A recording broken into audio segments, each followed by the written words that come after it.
Good morning. Welcome into Hurrdat Sports Radio, AM 590, ESPN Omaha, ESPN Tri-Cities. We're live on Twitter, Facebook, YouTube. That's DB. I'm Ravi Lulla here on the Pillar Exterior stage. What's up, DB? How we doing? Oh, we're doing all right. Yeah. Yeah, we're getting after it. Not really. Not yet. Not yet? Not yet. We're gonna? No. No? No. No getting after it today? I mean the show. Huh? The show. I mean, we'll get after the show. Get after the show. Hello. What do you think that little girl's doing these days? She's probably graduated from college at this point. No. I think she's in high school. Okay. I don't know how old that is. I was just guessing. It's pretty old. I mean, it's back in the days of Vine. So that's what I was guessing. I was like, that so seems that's like probably 13 or 14. I don't know if the date is on there. It's probably 13, 14 maybe. call it 10 years ago. Yeah, roughly. So, yeah, probably high school. Yeah. That's not too bad. Living her best life. Some of the kids from like the memes are full-grown adults now. That makes me uncomfortable. Yeah, I'm just happy some of those old Vine people are still alive. Yeah? Oh, yeah. Just go Like, to the store or be single. Like the little Listen Linda dude. Oh, 'Cause yeah. If I was his parents, I had to off him. Listen, Linda. Welvin the Great is still alive. Who? These nuts. Oh. I'm getting my nuts. He's in Vegas. Apparently, he has a drinking problem. What's the LeBron James guy doing? So he. I'm not sure, but the Popeyes dude, the little heavyset dude that was standing out. Yeah. He's a college football player. Is that the dude that's like got the side eye? Yeah. Yeah. Yeah. I could see that. So I mean, I'm gonna guess he's a lineman. Yes. Yeah, correct. Popeyes did a body well. Although I don't hate on Popeyes. Popeyes is one of the two viciest fast food places. Like guilty pleasure? Yeah. Yeah. There's two. What's the other one? Wait, what'd you think it is? All right, we got Popeyes. Well, so I know there's certain items at this place that you will mess around with, and that's McDonald's. No.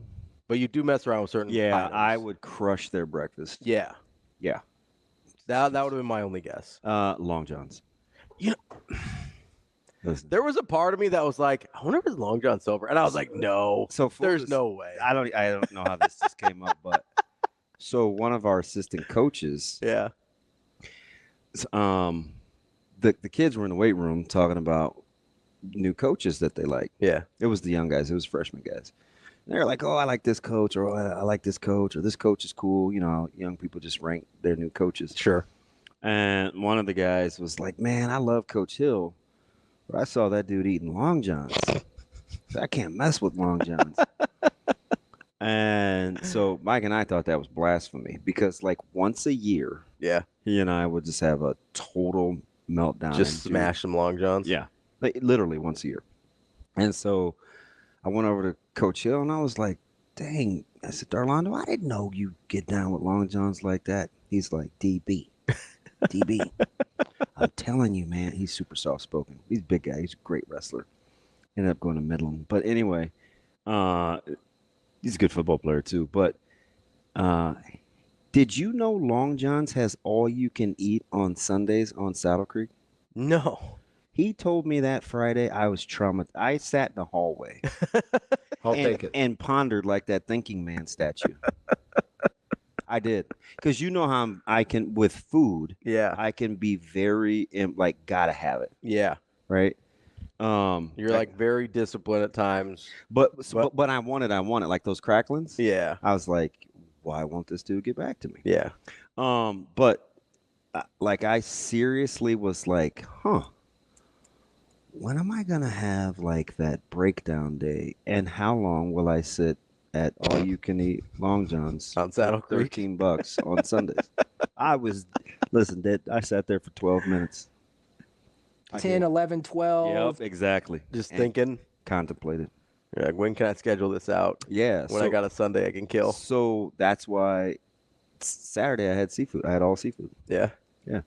Man, I don't think I've had Long John Silver's in probably 30 years. Listen, it's 6 minutes from my house. I drive past it every day. It's just a battle every day. Yes. That's fun. It's good discipline. I mean, I have to go down fast food row. You go through like do you go like the Hush Puppies, the whole thing? No, I don't like hush puppies. Yeah, you just I don't eat anything but the fish, chicken, and shrimp. that's wild. That's it. And I'm telling you, I could eat. Man, I'm not even gonna get into it, but I could easily eat probably 15 pieces total. I gotta say that would Long John's might be last on my list. Yeah, well, you're not very smart. What's your meltdown place? Jack in the Crack? They don't even have those here. I know, but I ordered. This is not anything to brag about, but I did order $27 from Jack in the Box about 4 years ago, leaving Kansas City. I wanted every breakfast item: the Frisco melt, the ultimate breakfast sandwich, the ultimate breakfast Frisco melt, the He's getting all of it. The double sausage deluxe, and one more. It was literally like 7 sandwiches. Yeah, my breakdown place is like Arby's. Arby's is fire, dude. I'll mess with Arby's anytime. I'm not here for the Arby's hate. Like, can you believe they brought back potato cakes when I'm eating the way that I am? It's miserable. Again, right next to the Long John's on the way to my house. Yeah, Arby's is fire. I just showed you 3 weeks ago the Meat Mountain sandwich. Yeah. In my phone that I took a picture of. Yeah. I was like, could you eat this? I ate that. Nobody can do that. It's the best $13 I ever ate. Yeah, I'll mess around with Arby's. I follow a guy on TikTok that asked. My bad. You from Detroit? Wow. Is it a socioeconomic thing or is it a cultural thing? I'm just curious. It's flickering. No, that's a regional thing. Okay. All right. Just so colloquialism. Yeah. All right. Watch yourself. We got to be on the road together. Where are we going? Hey, I did pack my knife too. But anyway, I said that out loud. Yeah, I might have. It's cool. I think Bill's gone.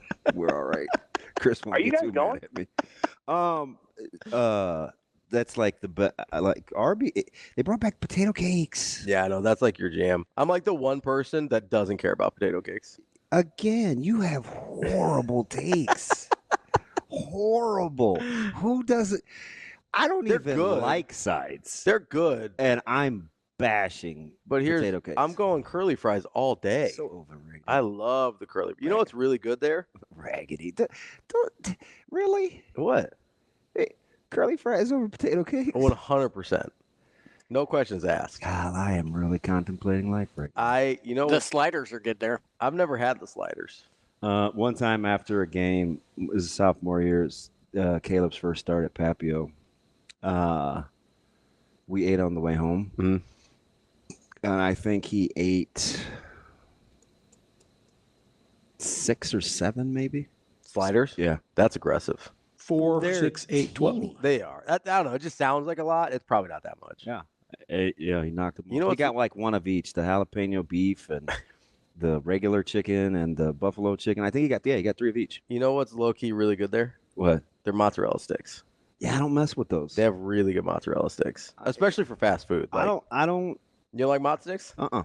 Oh, I like mozzarella. I mean, they're fine. I just wouldn't get them. Yeah. There's 12 other things on an appetizer menu that I would get. I don't get any at least have some semblance of protein appetizer. Cheese is protein, man. It is, kind of. I'm not kinda. It is protein. So you know my new hack? What's that? By the way, I have like 6 or 7 practical gifts, right? I told you I've got the 2 knives that I use all the time. Mm-hmm. Actually, I have 3. I haven't opened a third one yet. I'm trying to keep my blades sharp as long as possible. You gotta learn how to like hone them and stuff. Oh man, I'll get to that. I watched this guy meet Dad. He kind of teaches me how I got to get one of those wet blocks. But anyway, I think it's a wet block, a whetstone, a wet block. Yeah, you gotta just have Natasha come do it. Yeah. I don't know if she likes me. What do you mean? Man, I don't know. I gave her a hug the other day at Pisons, and she was like, "Ugh." I was like, "Wow, I ain't doing that again." I think it wasn't even like a hug. It was a lean in. I think it was just she wasn't. So she's in social situations, not always super comfortable. Yeah. And so I think it was like she didn't know you were gonna go for the hug. Yeah. It was a lean. It was so she was. It was a lean like we were boys. Like I would bring you in. Yeah. And she's so short. It was like she's like shoulder level, and I was like, dang, I'm not tall. But and it was like 216 degrees in there. Yeah, it was. God, that was packed. Her so at that point, that's why we were leaving. Yeah. Her social meter was like out. Yeah. So that it was more to do with that than you. Empty. I'm not a non. I need some sort of meat. You non-meat appetizer guy. Yeah. Yeah. Even if it's a queso, I want meat. You want the chorizo or something in there?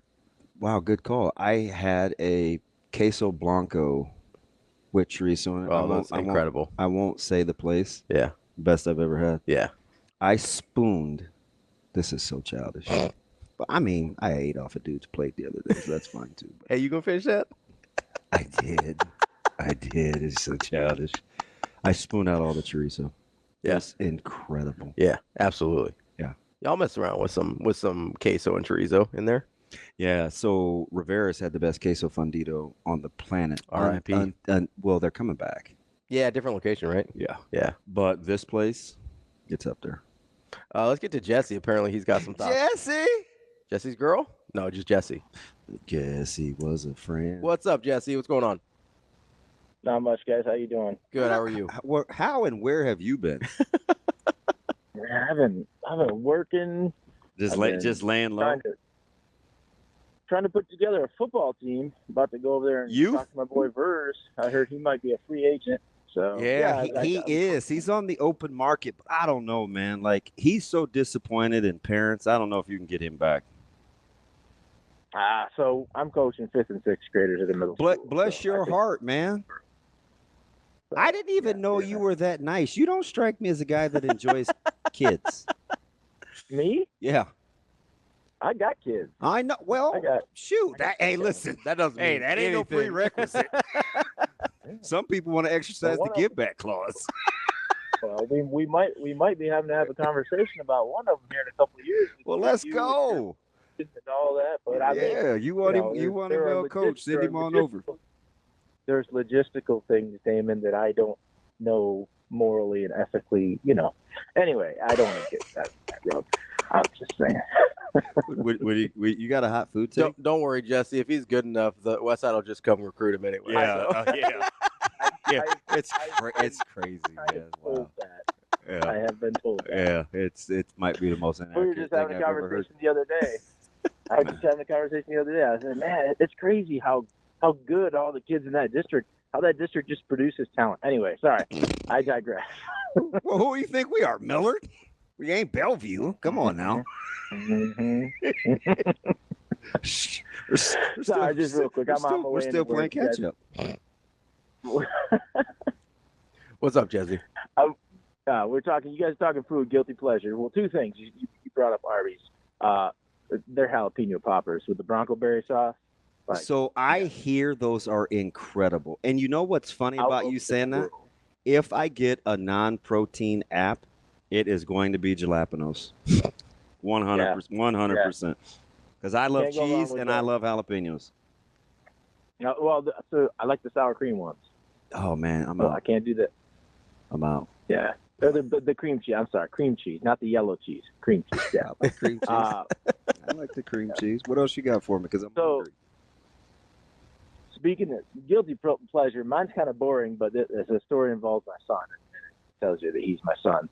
We had like a little staycation one time with the two older kids. Yeah. And we couldn't decide what restaurant to go to. And finally, we're just like, I'm like, why don't we just get a whole bunch of Taco Bell? And that's my guilty pleasure. Taco Bell. And so Taco Bell. That place is probably, when it comes to false advertising, they may take the cake. They make those menu items look incredible. And all everybody tells me is they all taste the same. That's because they use the same 7 ingredients for everything. And they're consistent. They are consistent. That's true. Well, my son hears this, and like you doing the thinking man, pondering out the window. I tell him this, and he just looks out the window. He's like 10 at the time, and he goes, "Okay, we can do that, but this hotel room only has one toilet." Yeah, he comes by it honestly, huh? He is. Oh yeah, very practical. Very practical. Hey, so are you guys? Did you do equipment checkout and all that for your? We got that Sunday. We got that. Hey, so have your parent meeting early. Get that out of the way. There is no talking to about playing time without your kid present, and you cannot talk about your kids' playing time if you do not regularly attend practice. If you hit those benchmarks, you'll have no issues. We got my team, maybe not the 7th, 8th grade team, but my team's going to be okay in that regard because I believe we've only got about 18 guys. So if you can get your helmet on, you're going to be in the game. Oh, man. Hey, my favorite is like day 1 or 2, inevitably you'll see like a quarter of your kids with their knee pads upside down. It drives me up the wall. I can't get it, man. I can't wait. Hey, man, buy the ones that already have inserts like the girdles and just put your pants over them, okay? Do me a solid. That's what we got. You got to keep it easy. Jesse, you're the man. I appreciate it. All right, take care. I don't. You didn't get in a Creighton take. Oh, that's okay. And he's a Big East guy. You know, I don't understand the. I like Taco Bell. I would love to see Vers coach 5th and 6th grade. I don't even know what that would look like. Somebody may lose their life. Hey, why is that kid flying through the air? Did he get hip tossed? He probably wasn't giving good eye contact. I don't understand. Like, I don't have a lot of issues with Taco Bell. Yeah, I haven't eaten there, and I just had this conversation with Mike probably 10, 12 days ago. I haven't had a thing at Taco Bell in probably. I did have a Crunch Wrap at my old house.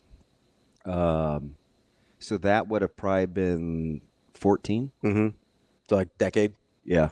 And I remember I did not like the jalapeno sauce in the Crunch Wrap. So, you don't like the creamy jalapeno sauce they have? Oh, I like that. It's not. I'm particular about that. They put it on their quesadillas, and I'll mess around with that. Yeah. But so Taco Bell's like Natasha's guilty pleasure. Aren't they? Is that the place that has the Mexi melts, or is that? Yeah, I think so. Okay. And so, because you can say Mexi out loud, can't you? I mean, if that's the name of the thing, I think so. Well, you never know. We talk to our guy at the Sky Mex all the time, so. Yeah. Coolest dude ever. Yeah, good dude. Hey, I used his clips, and look what's in my bag. A little carabiner. How about this? What you know about that? A little hand sanitizer. Yeah, he got me one with the clip, and being in public in a foreign place like Indianapolis, I'd be swallowing hand sanitizer. Don't do that. That's. Nah, no. I want to live at least. That's counterproductive.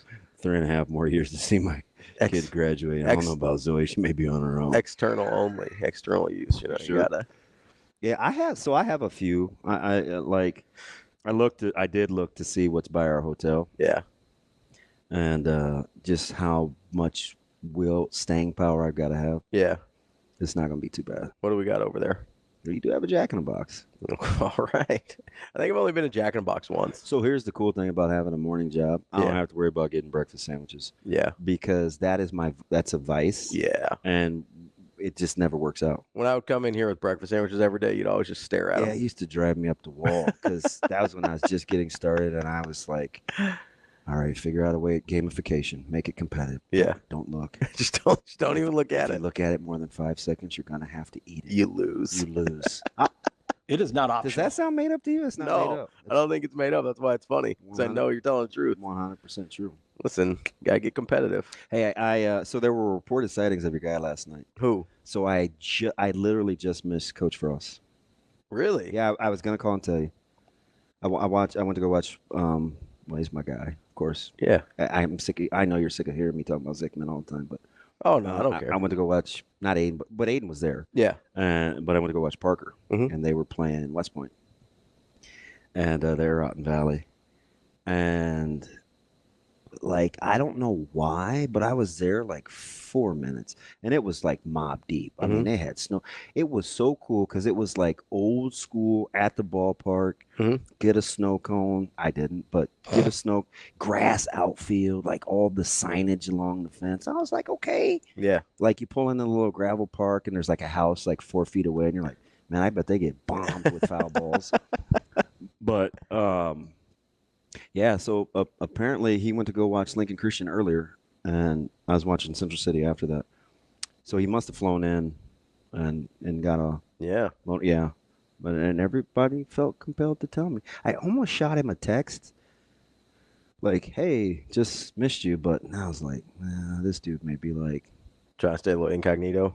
Yeah, I didn't want to be that dude. I mean, you guys know each other though. Yeah, I and mean, it's not like you're a rando. You know? and it's not. I'm not unlike you and 90% of the state of Nebraska. I didn't have anything negative to say on his departure. I just was like, you know, that's fine. people were so mad at me. I know you knew. I didn't know anything, and that's not news. I'm not talking about it. Mind your own business. Yeah, man, I got, you know, Although I should have been like, hey man, got any spare change?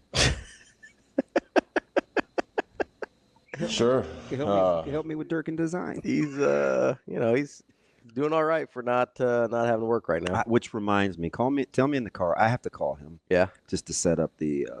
I'm gonna do it after the first game. Yeah. Yep. Get all squared away. Yeah, he's fantastic. I can't beat the price. Yeah. Oh, it's fantastic. Taking care of business. Yeah, he's a good dude. And he's significantly smarter. I like when other people. By the way, I got to call an AC guy too. Blowing air, but not cold air. Hmm. Do you have an AC guy? I think. Okay, because I got people I like a lot. There's one I like too. Yeah. Because they help me with my filters. Yeah. And it's kind of mom and poppy. Mm-hmm. And I canceled my service once, so maybe we may have to talk about that. Yeah. The people that I use, they like replace my whole HVAC, and I've been thrilled. They've come out every year since then, and like I'm very happy with them. Yeah. Yeah. They take care of me. Wish my kid had like a cool last name for heating and cooling so we could get an NIL deal. I mean, you could have named him the coldest. You chose not to. That's on you. Or freeze or heat. I like something cool. That's on you. Like name him Freon. Name him the coldest. Nah, I ain't too. Listen, rule of thumb. 2 capital letters in your first name. I'm out. Hyphen. I'm out. And Maybe and yeah, I'm out. maybe All of it. maybe Breezy can get in on that. Hey, you know what? That's cool. We do call him Breeze. Let's go.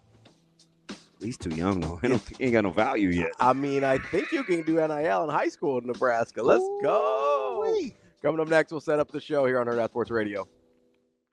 Welcome back to Hurrdat Sports Radio, AM 590, ESPN Omaha, ESPN Tri-Cities. That's DBM Ravi Lulla here at the Hurrdat Sports Bar and Grill. If you miss anything, you can always get us wherever you get your podcasts, as well as Twitter, Facebook, YouTube. Coming up on the show. So we can talk about what? Food, frost sightings, guilty pleasures, and Whatever we feel like. whatever. We got like maybe another week or so before we're nitty-gritty football. We're done. Yeah, we kind of kept it on board. We didn't have to get too dumb. we really didn't. There was thank you to Nebraska. They kept some stuff going on for us, you know. Yeah. They Some things we didn't dabble in. yeah, some things we I'm didn't. surprised you didn't hit me up with LeBron and the flag carrying thing. Oh, I don't care about that.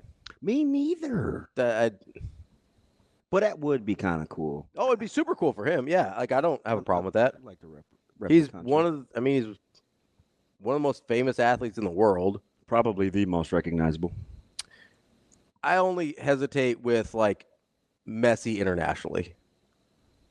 Imagine that dude in China. What are you talking about? LeBron? Yes. What? I don't know. I think in America we underestimate the superstar soccer players. Sure. That's all. You know. Messi, Ronaldo. That's it. Mbappe. LeBron James. He's not from Hanson, man. He doesn't have the blonde hair. I don't know that he would fit in. And Doug Dizzle LeBrizzle. Any females? Ooh, active? Probably not. I mean, Serena's probably still not quite in that neighborhood. Yeah. But she's probably the top one. Still, I'd have to guess. I don't know that Simone Biles has that level of fame. Is it sad that I'm tired of hearing about her already? When's opening ceremonies? Friday? Friday, I think. Yeah. Just fast forward. Well, and I think we have some games on Friday too. Yeah, I know. They get started in a hurry. But listen, he's certainly the most famous athlete in the U.S. and the most Tiger Woods, maybe? Yeah. Tiger's just not performing at the level that LeBron is. Recognizable. Still. Yeah, I know. But, that's fair. Tiger's probably as famous as LeBron or close in the neighborhood. But I don't have an issue with LeBron carrying the flag. It doesn't bother me at all. That would be pretty sweet. Oh, yeah, 100%. It's got to be probably one of the coolest things in his career. Hey, so since they retired Bill Russell's number, does he have to change? Or is he grandfathered in? Typically, they grandfather people in, but I haven't. I mean, I checked know for the whole sure. 23 thing, but isn't he wearing 6 with the? I guess Olympics doesn't count. Yeah, Olympics wouldn't count. I think it's just NBA. Were you surprised that it was Russell that got the number retired? I know you're out on Russell a little. I'm not out on him as like Iconic. Yeah, Just- it's just as like in the all-time great conversation. I don't really know what to do with him. Yeah. Because the eras are so different. It seems like we lean on the titles for him a lot because it's incredible, right? But it's also a dramatically different league then. I mean, I literally think you're talking about 12 teams at the time. Mm-hmm. So it's like, how many titles does Jordan or LeBron or Kareem win if they're playing against 12 teams? Like, it's a different situation. And so what he's done for the league, if you're just talking about contributions to basketball, like I don't have a problem with Bill Russell's number being retired. But because he was a big figure. I was trying to think of all the good players in the NBA that have worn 6. It's a short list, probably. No, there's not a ton. I also think that's probably a little bit of a factor. Like, it's not as – like, if you retire 23, like, that's a big impact retirement, right? Because everybody wears 23. Or like 42 in baseball. Yeah. And there's one more. There's one more number that's retired. Which sport? In baseball? Just in Across general? the major sports. So it's Rivera, Russell, and I'm missing one. Well, it's Jackie, not Rivera. I mean, Rivera was the last guy to wear it. 42, whatever. Yeah. But they didn't retire because of Rivera. Okay. It was like officially retired after Rivera because he got grandfathered in. Is it Gretzky? 99? I think it's. It might be 99. I think it's Gretzky. That would make sense. I do think it's a hockey player. I think it's Gretzky. Yeah, I'm This guy I'll know. TK. Let's get TK on here. TK, do you know is Gretzky's numbers retired? Who? Gretzky. I believe so. Like across the league? It wouldn't be. I think across the league. That might be. I think so. I think that it's that, and then Jackie Robinson's number are the only ones that are retired across any major league. Well, Russell's is new. Oh yeah, you're right. Yeah. Good morning, fellas. What's up, TK? I didn't figure I would be tested on my Jeopardy skills this early. Yeah, we just like to throw you a curveball. Well, shoot, anybody that can send a text before 6:30, man, you're probably in the deal. Try my best to. Yeah. Hey, speaking of that, I do make homemade cocktail sauce. Okay. Yeah, the homemade cocktail sauce is great. But what is your diet, DB? So basically, it is any good fat. So tallow, bacon fat, quality butter, and all meat. I try 0 sugars and almost I can't think of any carbs unless there's been a handful of times where breading, I'll succumb to breading, but I eat almost the same thing every day. Like the wings. Yeah, like almost any kind of eggs and any kind of protein. Or I don't eat a side. Like yesterday or Sunday I did ribs and I sliced steaks. That's what I ate. My snacks. Because it kind of sounds like snacks are you're just rebelling against the food pyramid. I am kind of. I went to go see my guy over. That just got shoved down your throat too much as a kid, and you're like, you know what? No. Listen, so I'm rebelling. So I went to go see my buddy over at Elite Nutrition. I was like, Jason, I need such and such and such and such. I'm gonna stop in on my way out to this baseball game. So he's helping me with the type of bars that I want because I'm on the road, so I'm gonna be I'm very strategic. And I said, hey, know this and know that. And my man literally rolled his eyes so hard, I was almost shamed into leaving the nutrition store. Like, he thinks I'm so full of malarkey. He thinks I'm so full of malarkey. Like, he's like, sugar's not bad if you use it properly. And I was like, all right, walk me through using it properly. And he looked at me like I was a grade A idiot. He said, it's an energy source. You use it this time and this time and this time. And I looked at him kind of sideways, and he almost wanted to turn my head back straight. Like, do you not understand the words that are coming out of my mouth? But anyway. You and your co-host could not be any different. No, I feel no like question. Ravi would never touch a grocery store if he wasn't in his hometown where he lived. And I I feel and like I you've think never been grocery out to I eat think grocery on stores are vacation, therapeutic. DB. I think grocery stores are therapeutic. My man is eating Chips Ahoy as we speak. I'm cringing, Well, I knocked out the Nilla wafers first. which is a total child move. Hey, those are great. Dude, I packed those for Zoe. Like, what are we doing? Zoe eats better. If than you I don't know work what to out tell hard you. enough, you can eat anything, bro. That's true, but I don't work out so I can eat what I want. I work out so I can not get killed if anything ever happens. So your body's a weapon. 100%. That's exactly how I tell people, TK, I'm so childish. I'd rather be caught with than without. Yeah. Oh, yeah. No. I'm just counting on my wife it to only protect me takes with those trap shooting skills.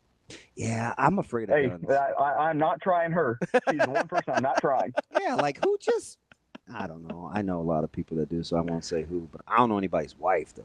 Yeah, she's I know. about that life. I know a lot of husbands. Robbie will just come up missing one day. I know what happened. Oh yeah, 100%. Hey, You'll never speaking find of me, somebody though. whose body is a weapon, Ben Scott. I need you guys to give me a good interview with Ben Scott this week. I'm telling you, and he's a legit tough guy. He is a legit tough guy. There's no phony baloney to him. And the cool thing about Ben Scott is, and I don't know if he'll admit this, we may try to get this out of him. Like early on when he transferred, it wasn't all rainbows and butterflies. Like he had a job to win. Yeah. He had a job to win. And I know he felt Justin Evans and some guys breathing down his throat. And he persevered. He persevered. Yeah.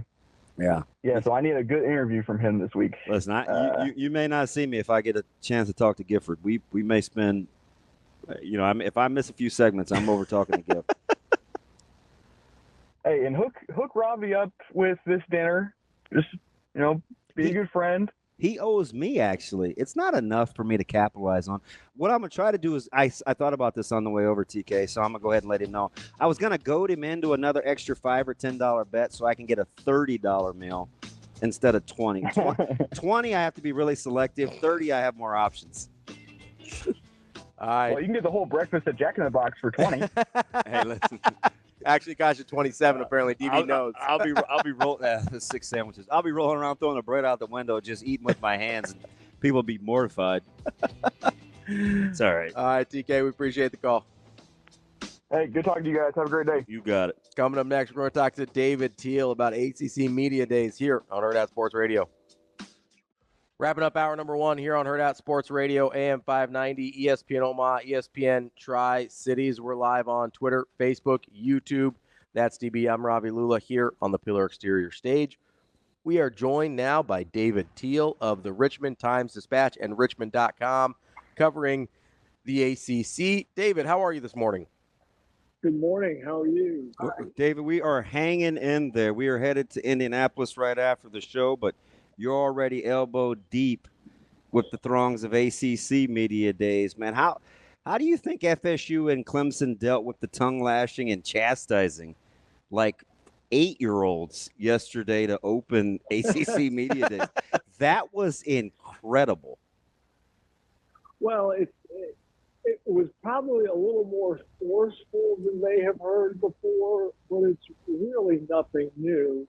I mean, Jim Phillips has used the words hurtful and disruptive previously. He did so at the ACC spring meetings in May, and obviously again yesterday. I think what was most forceful was yesterday was the commissioners' just vow to fight this until the bitter end and for it, quote, as long as it takes. Yeah. Unquote.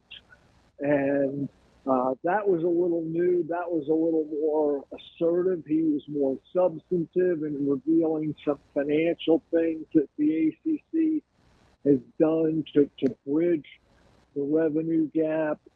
And frankly, it was a posture that maybe Jim Phillips should have assumed previous to this. But he took it yesterday, and I thought it was pretty effective.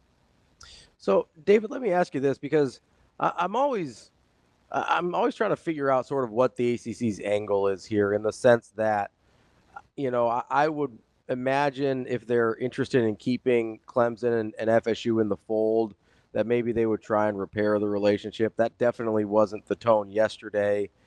Do they view Florida State and Clemson leaving as like, hey, if those two teams leave, the conference is over? Is that why they're taking such a hard line? Or like, I guess, can you maybe try and explain some of the reasoning behind the comments we heard yesterday from Jim Phillips? Well, it's not that they view Clemson and Florida State leaving as the conference's death knell, but the dominoes that might fall because of Clemson and Florida State. If the ACC just, caved and settled for a cheap price, well, then what's the point of the grant of rights? Yeah. What's the point of North Carolina or UVA or Virginia Tech or others sticking around if they can get out for an easy rate and shop themselves around to the highest bidder? And I think that's the ACC's posture here. I mean, this is a binding grant of rights that every school in this league voluntarily signed twice. And now folks, at least two, are trying to get out of it. And they're saying, no, that's not how the world works. David, I promise you I'm going to get to on-the-field storylines because I think the ACC – I am. But I got one more question for you with grant of rights and kind of the perception of the ability to generate revenue. When you're looking at, if you got the ACC network, you have a couple of powerful brands. How pot committed do you think television partners could be to revisit or to sweeten the pot to some degree to protect their constituents with some sort of a television incentive-laden package deal the next time around? Well, and that's what the ACC is working with on ESPN, guys.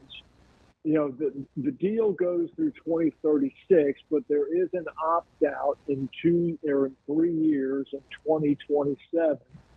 ESPN could announce as soon as February that it is taking the 9-year option and extending till 2036, or announce in February that it's opting out in 2025.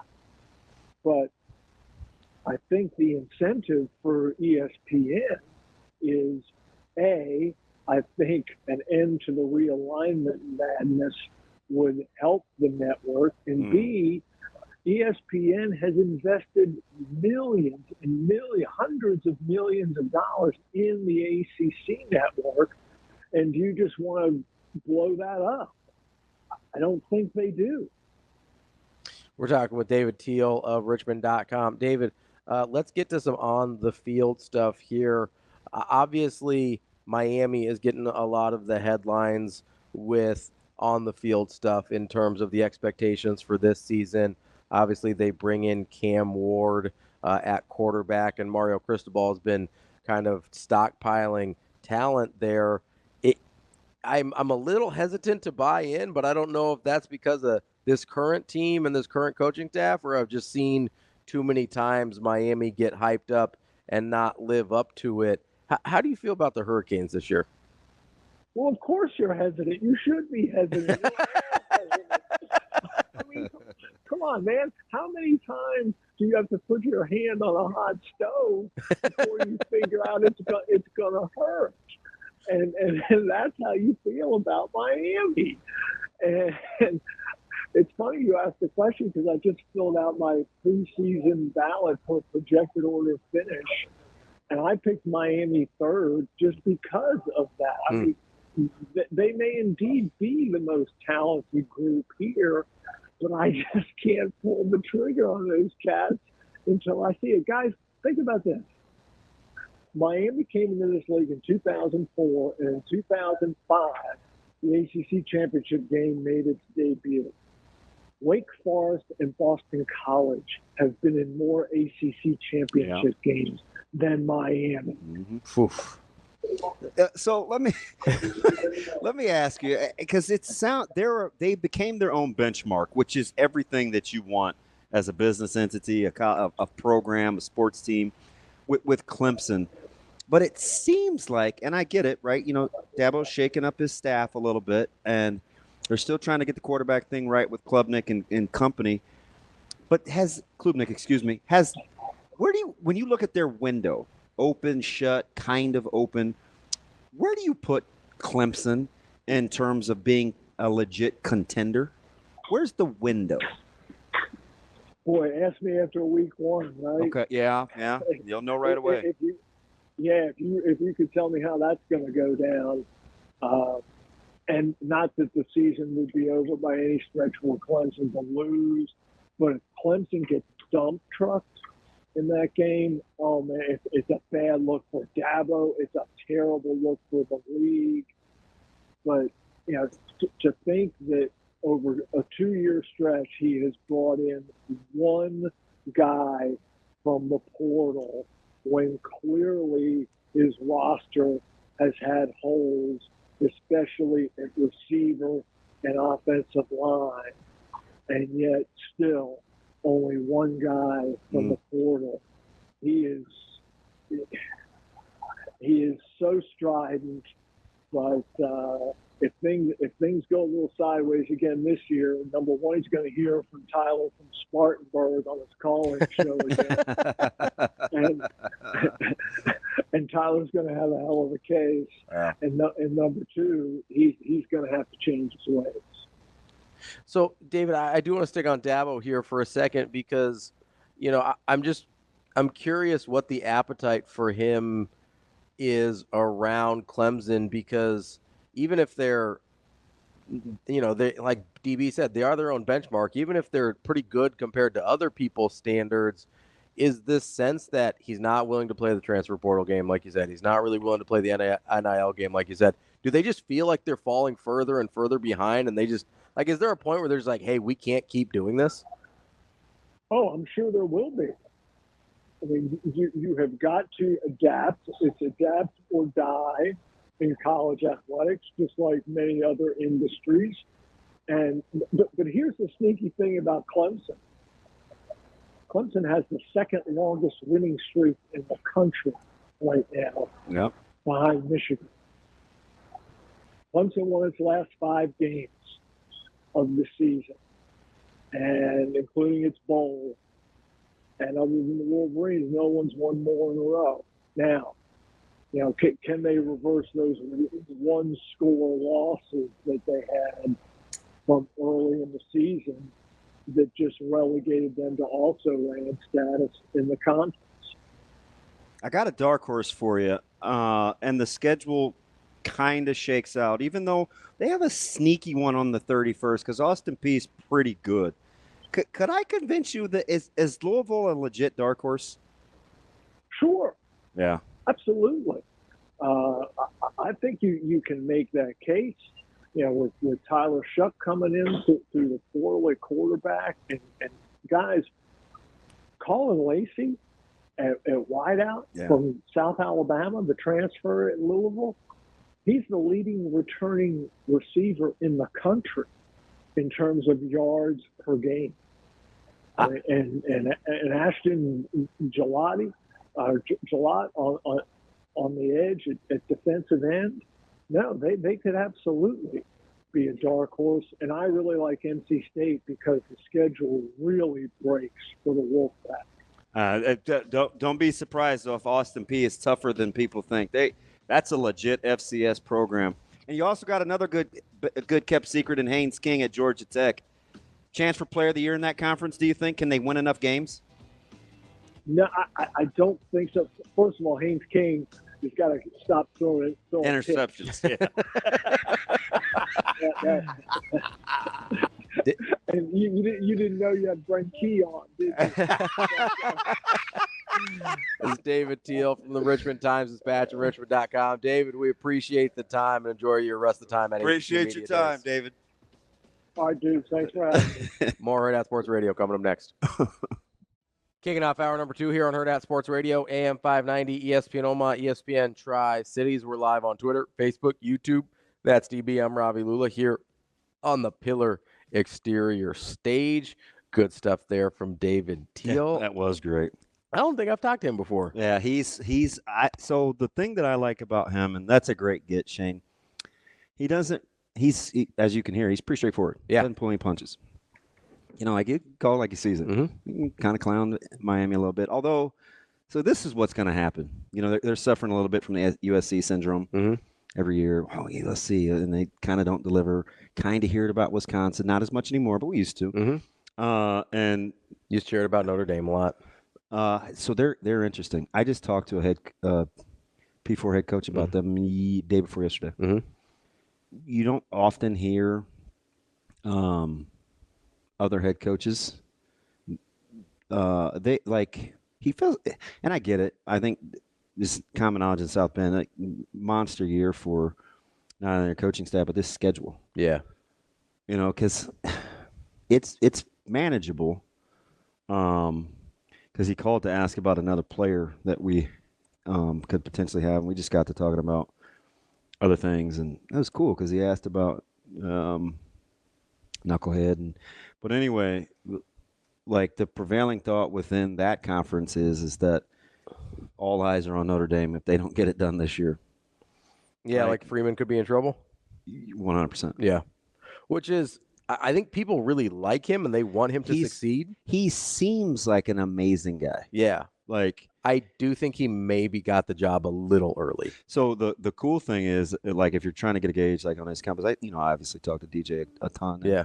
And they're all in South Bend, and he compares his mannerisms and his delivery a ton to Rule. Yeah, I could see that. So I like, which further lets me know, right? Like, real dude. What you see is yeah. I mean, it's a super manageable schedule, and they get a lot of those. They get a lot of the ACC. They get I mean, which that's why I always thought it was a little funny that Jim Phillips I think it was Phillips talking yesterday. We talked about the strength of the non-conference schedule, and he throws Notre Dame in there, and I was like, well, I mean, it's sort of you know what I mean? Yeah, it's not really a non-conference game. You have a scheduling pact with them. Like, come on. No, I mean, come on. To the victor goes the spoils, right? I mean, they're to this day. When you're a brand, you can call your shots. I mean, the ACC is totally. They Notre Dame gets all the perks. Yeah, that's what I mean. And why? But I mean, no, I'm not saying they should join. I'm just saying if you're Jim Phillips, I'm not sure you can. What's the line about the cow and the milk and free and all that? Like, why buy the cow if you're getting the milk for free? If I'm Notre Dame, man, life is good.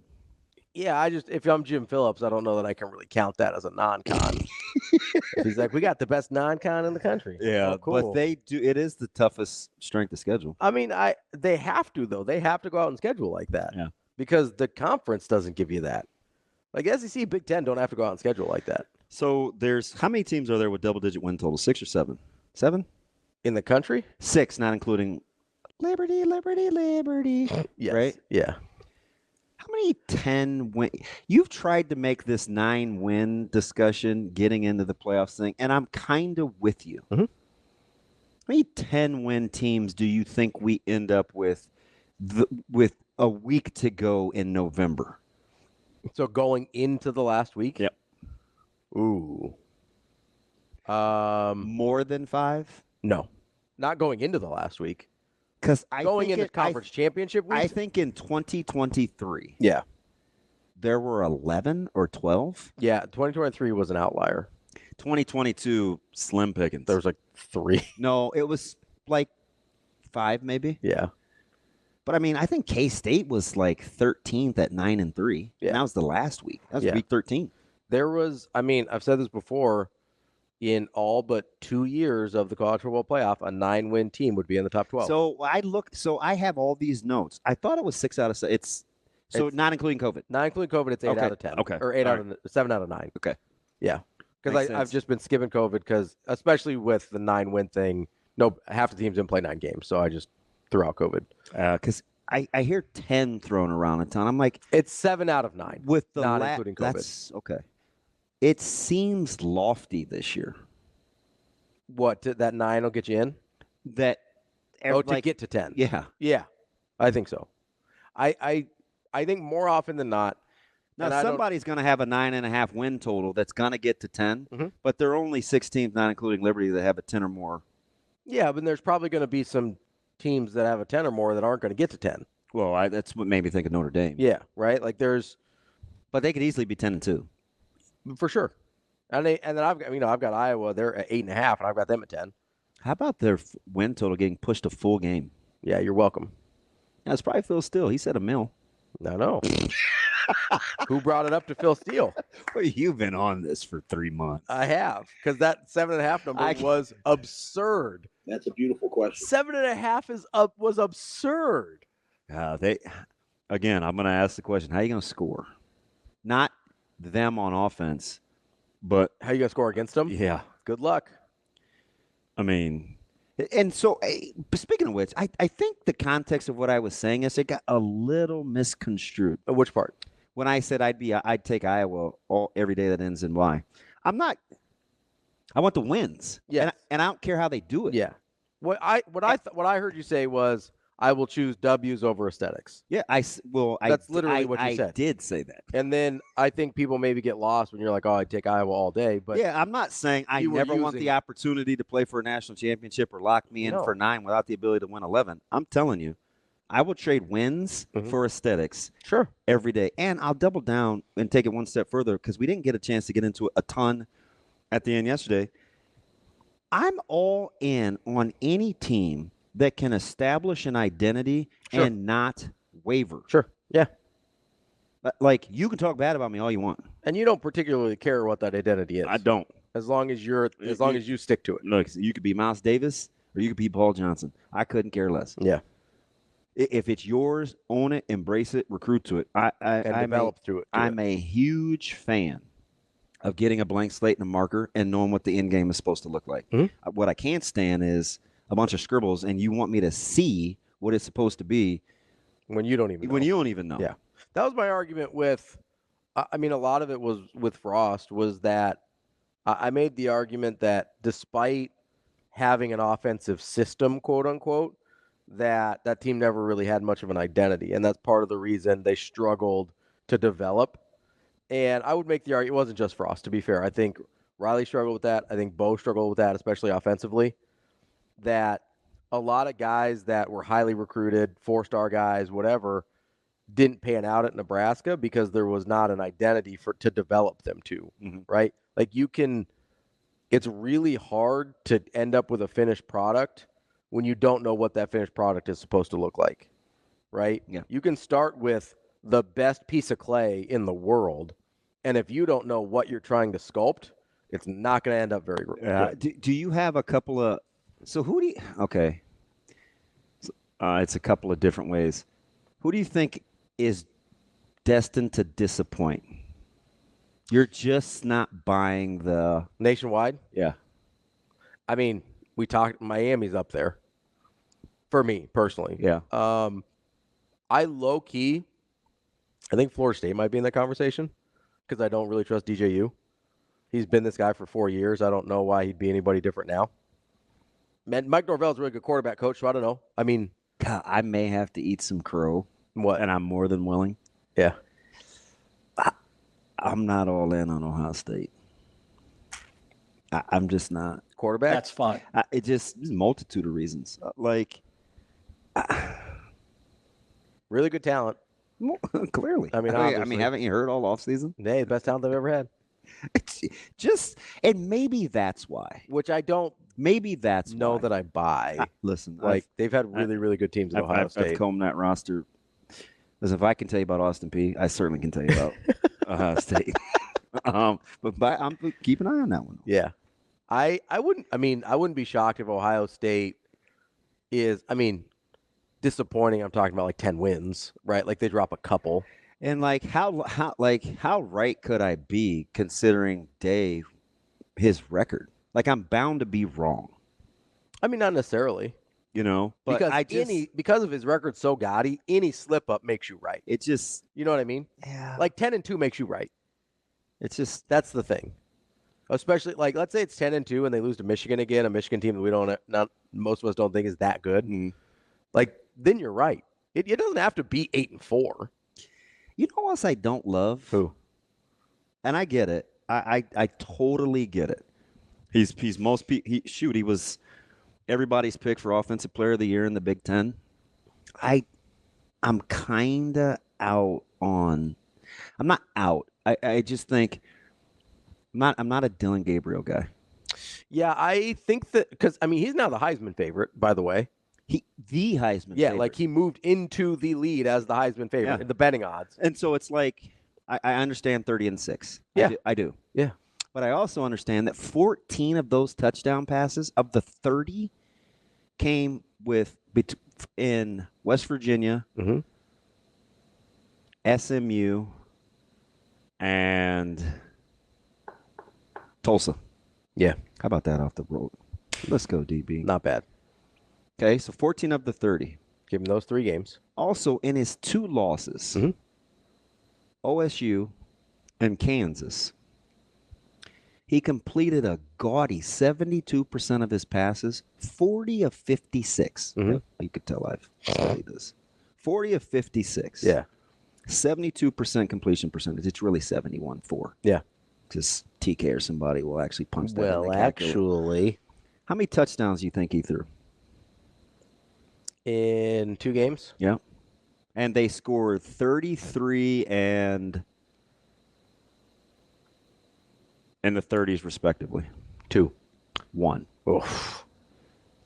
That's rough. With 2 picks. So I get it, right? He shredded Nebraska in Lincoln. And look at all the open throws he missed. Yeah. But he completes 69% of his passes. So I'm not like, yuck, because he's like 9.5 yards per completion. But I still want to know. I didn't get into like balls in the air. You know how I kind of felt that way about last year? And who am I, right? Like 30-6, plus I think he had 12 rushing touchdowns. Yeah. He goes for 4 carry. That includes the sacks. I do worry about health. I know that he was healthy for the most part last year. There's something about him aesthetically in the moment I just don't love. You know who I compare it to? Is Trevor Lawrence? No. Surprise, surprise. Surprise, surprise. Dylan wishes he was as talented as Trevor Lawrence. Wow. It kind of reminds me. Was that funny, Shane? Freaking numbnuts. It kind of reminds me of Jaden Daniels last year with LSU. No, he's silly. So no, the numbers were silly, and he did silly things. But like I'm watching them throughout the year, and it started with Florida State in the opener, and I go, if you make him make a throw, and like you cover his first couple reads, He's going to be interesting in Washington, isn't he? yeah, like. If you make him make more than a couple reads, then it gets interesting. Because early on in the OTAs, his teammates loved him. I'll be curious to see what happens as they get into camp. And I'm just saying, I saw that throughout the season where and it's a different thing than Gabriel, but it's sort of the same sense of like, hey, the numbers are unbelievable. It's like Nebraska's sack total. Yeah. Right? When a third come in one game, yeah. Almost half of his touchdowns came in 3 games. And so I'm watching passing touchdowns. Yeah, right. I'm watching Daniels last year, and I get he's incredible, and he's put up incredible numbers, and he's shredding people. But if you had the athleticism to keep him in the pocket and make him go past his second read, you were fine. Yeah. And I get that's a tall ask, right? Like that's a lot, especially for a college defense. But if you had the guys to do that, like there's a reason. Yeah, they lost the games they did. Well, defensively they were awful, horrible, right? I get that. It wasn't their offense. No, I get that. I mean, they scored almost 50 against Ole Miss and lost. But that's kind of like he wasn't. Did that go to overtime? Ole Miss? Yeah, I'm not sure Ole off the Miss top of my scored head. 55. That might have went to overtime. I'll look it up. I was talking to Brett last night, and he works with numbers. Mm-hmm. Like yield and cattle, and he was screenshotting me because he was out in Elgin. So I was just, and I'm curious about his job. So in case I ever get kicked out of Omaha, I'm going to Central City. And I was like, golly, man, that looks intimidating. And he's like, you've dealt with worse. And I was like, have I? Because that chart looks ridiculous, and it's minuscule. So I certainly would be wearing readers or cheaters or whatever. But so then we were standing out by the fence last night. We were just talking about numbers, and one of the guys looked at me and he goes, you just have all that in your head. And I was like, it's kind of weird. but I crowded. It's just stats, though. Like, that's easy. I mean, you know what I mean? But I'll show you this chart that he uses. Tell me this thing isn't ridiculous. It was not overtime. 55-49 regulation. Was it regulation? Mm-hmm. Thank you for looking that up. It just seemed like a lot of points because they kept going back and forth. Yeah. Well, and Ole Miss scores 21 in the fourth quarter to win. Yeah. So can I get back to Ohio State real quick? Yes, but real quick, our guy Adam McClintock, Matrix Analytic. Oh, little closet genius. I don't think he's real closet. Like, he's kind of a genius for a living. Yeah, that's good. So good. Touche. Touchy with an apostrophe. He DMs me or DMs both of us and says, Iowa's win total still not high enough. Oh, he's all in on the Hawkeyes too? His models are more ambitious on Iowa than mine. Okay, so I remember the other day on Twitter, he had, who was it that I was like, what? Oh, SC. Did you see his win total for SC? No. What's he got? High double digit. Was it 11? For SC? USC? Man, am I on drugs? No, because I don't do. Well, I could be. It depends. I have to go back. Somebody go to his Twitter account. Yeah, and he tweeted out conference model projections, and it's just models, right? He just does the data. He does the numbers. Yeah, right. It's not his opinion, but it was gaudy. I'm trying to find it. Just go to media where he uses pictures.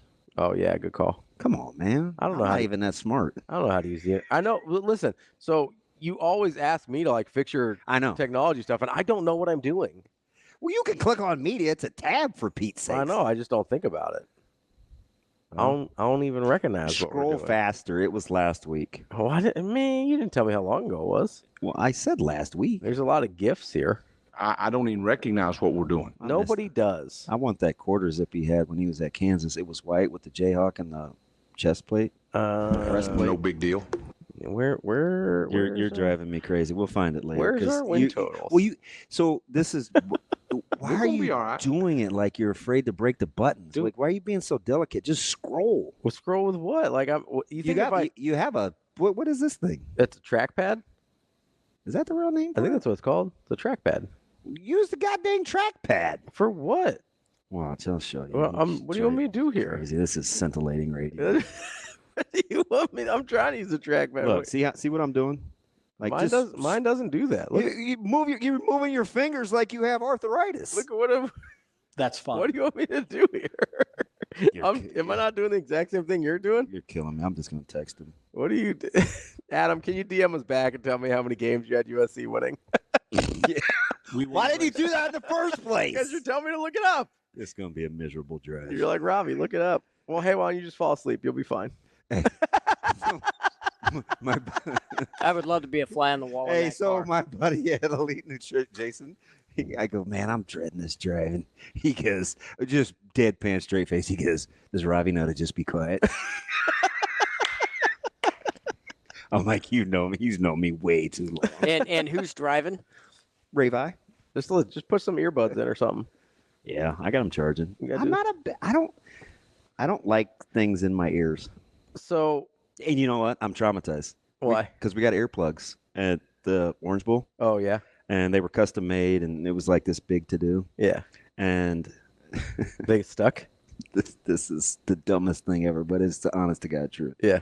You know why I love Daredevil? Why? Because of the '93 Orange Bowl. So we put the earplugs in. Yeah. We simulated crowd noise.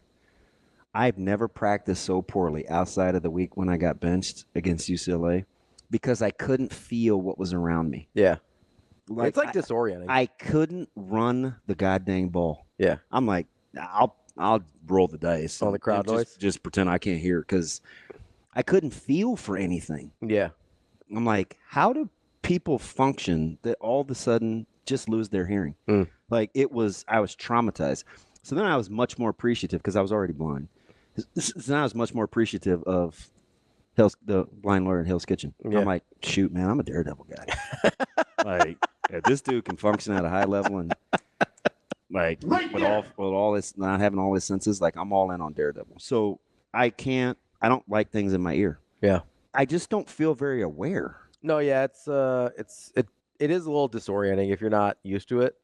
To have, like, I don't do earplugs. I'll do earbuds if I have to for calls or whatever, but I like the over-the-ear headphones, kind of like these.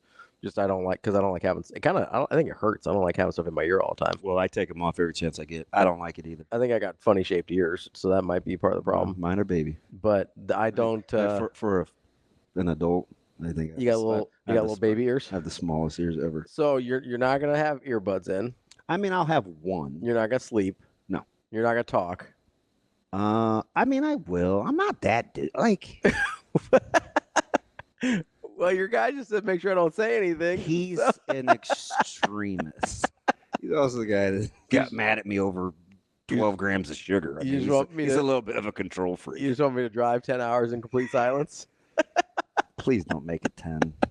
I don't know how long. What is it, 9? I think it's 9. It is. So 9 hours in complete silence? If it's 10, you did something wrong. Well, we got to stop 6-7 times, and I'm just kidding. Let's go, baby. OMG. DB's going to get out and walk. Shane, why do you want to... What? Knock it off. God, freaking bag. So I'll go... Will there be a video of this? Like, no, I'm you excited to spend 3 days with me? No. I mean, does it say like on the car, like it says on the outside of the building, like you're entering a vehicle that's going to be recorded and do you honk crossing state lines? No. Okay. I'm not a child. Oh, my Brett does. Is that your nutritionist guy? No, that's Jason. Oh. God, do all names sound the same? I almost said something. Got us canceled. All white people. All white people names. No, I know Black Jason. Stop it. Jason Taylor. Well, your boy Tatum. And my barber's partner, the guy in the third seat. He spells Jason. He spells it with a Y. Except he just goes by J Money. So how fitting is that? I don't think anybody calls him Jason. Jason Tatum spells it with a Y. That doesn't count. Jason Whitlock? You can't. What? Definitely white. Wow. Oh, different Jason Whitlock. Wow. I was thinking about my friend Jason Whitlock, different guy. Anyway, did you get a message from Adam yet? Yeah, he actually had USC at 12. I knew it. So he says, again, not my opinion, but the model loves the defensive Dude, staff that's upgrade. crazy. Talent upgrade was enough through the portal, and they relatively soft Big Ten schedule. Offense has never been an issue. He says, if I squint, I can see it, but wouldn't be my first thought. But that's what his model tells him. Shane, I could see how the model could like what they did. I just don't trust the defense. Stop talking. Ever. Shane, we need to book him in the next couple of days when we're in Indy. We got to talk these win totals. It's gonna be a fun drive.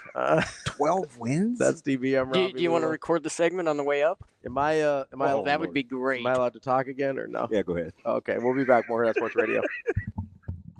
Welcome back to Hurrdat Sports Radio, AM 590, ESPN Omaha, ESPN Tri-Cities. We're live on Twitter, Facebook, YouTube.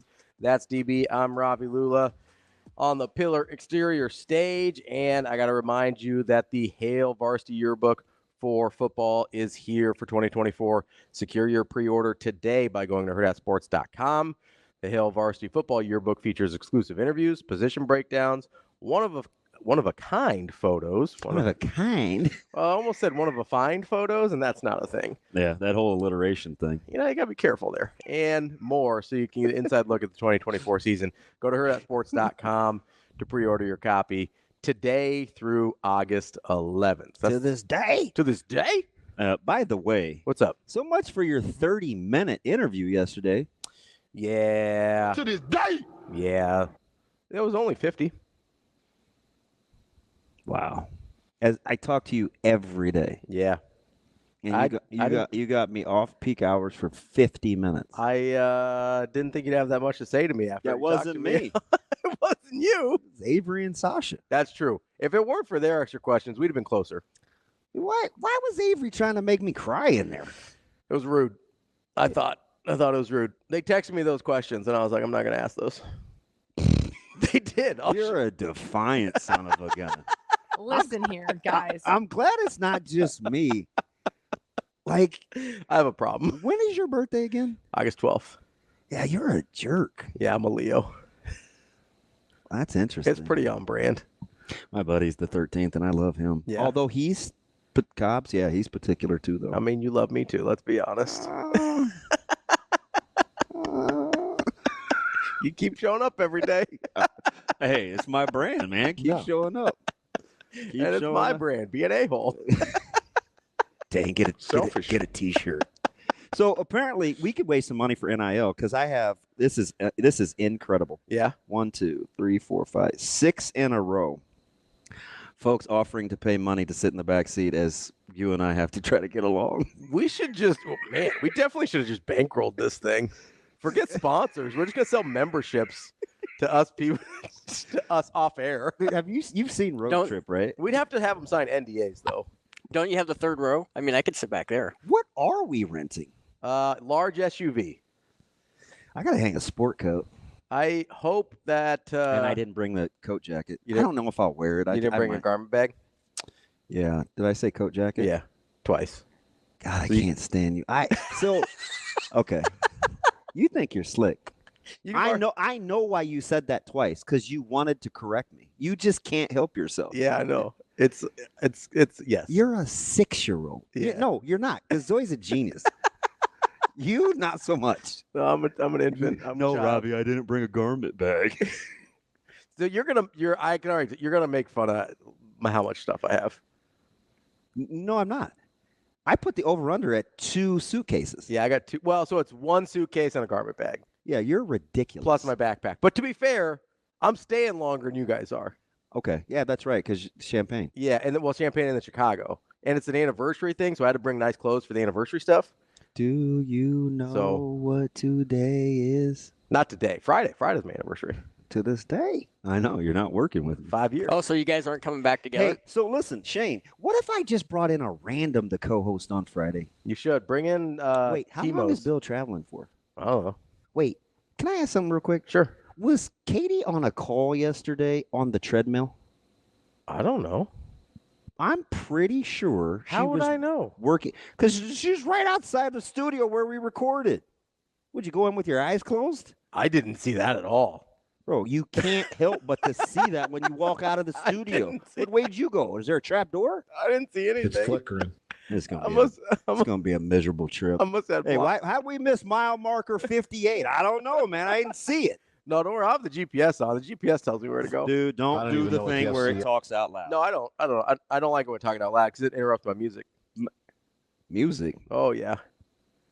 I'm coming 3 days off a Creed concert, baby. Oh, wow. Oh, my God. Oh, wow. That's great. Wow. Sasha will have my back on the Creed. Wow. Are you excited? It's incredible. I think we might have lost him. That's fine. Might have lost TB. So you brought a sport coat. You're not sure if you're going to wear it? Wow. Really? What's up? Nah, I'm not going to play Creed the whole time. I was just kidding. I will play music, but I'll do a mixture. I like to accommodate the people in my car. I really do. I end up driving a lot because I don't know why. My wife called herself a passenger princess. So Dude, how much you think a jitney would charge me? I don't know what a jitney is. It's the black people's version of Uber. What does that even mean? Northside delivery, like what? I really got to be careful on what I say about that. What is a jitney? Never mind. Google it. I don't want to. No, it's not. Dude, it's a real thing. Is it? Wow. Is it like a company? Like We may not even make it through the show.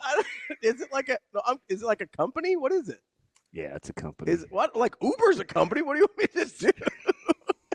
Whatever the hell it is. God, your mom must be a saint. I know why your dad doesn't talk to you. Well, my dad doesn't talk to anybody, to be fair. This dude said music. Wow. What, you don't want to listen to music the whole way? So anyway, So I'm supposed to sit there in silence while I'm driving for 14 hours? Listen, stop extending the time. Oh my God. You get a lot of audiobooks in. Oh, I got Harry Potter on audiobook. You want to rock that? You better stop. Or Lord of the Rings. I do have Lord of the Rings. Or I got some Malcolm I'll take Gladwell. We can Malcolm Gladwell get ready to, have a nice deep conversation with Coach Rule. Although he's been on a kind of a Rudyard Kipling kick lately, so maybe we go there. Wait, Hot can we agree on his first name? What is Kipling's first name? Rudyard. Pardon? Rudyard. Kipling. Rudyard. Yeah. Yeah, just say it like a normal That's person. what I did. No, you did. Rudyard. What? To me, that sounds soft. Not yogurt. Rudyard. Wow. Although I do think he wrote the Jungle Book, so there may be with the Indian. It's a challenge. Might be a little yogurt. Mm. What's up? What are you trying to listen to? My thoughts. Okay, well, Just my thoughts. put those earbuds in. You can listen to them in there. Just my goddamn thoughts.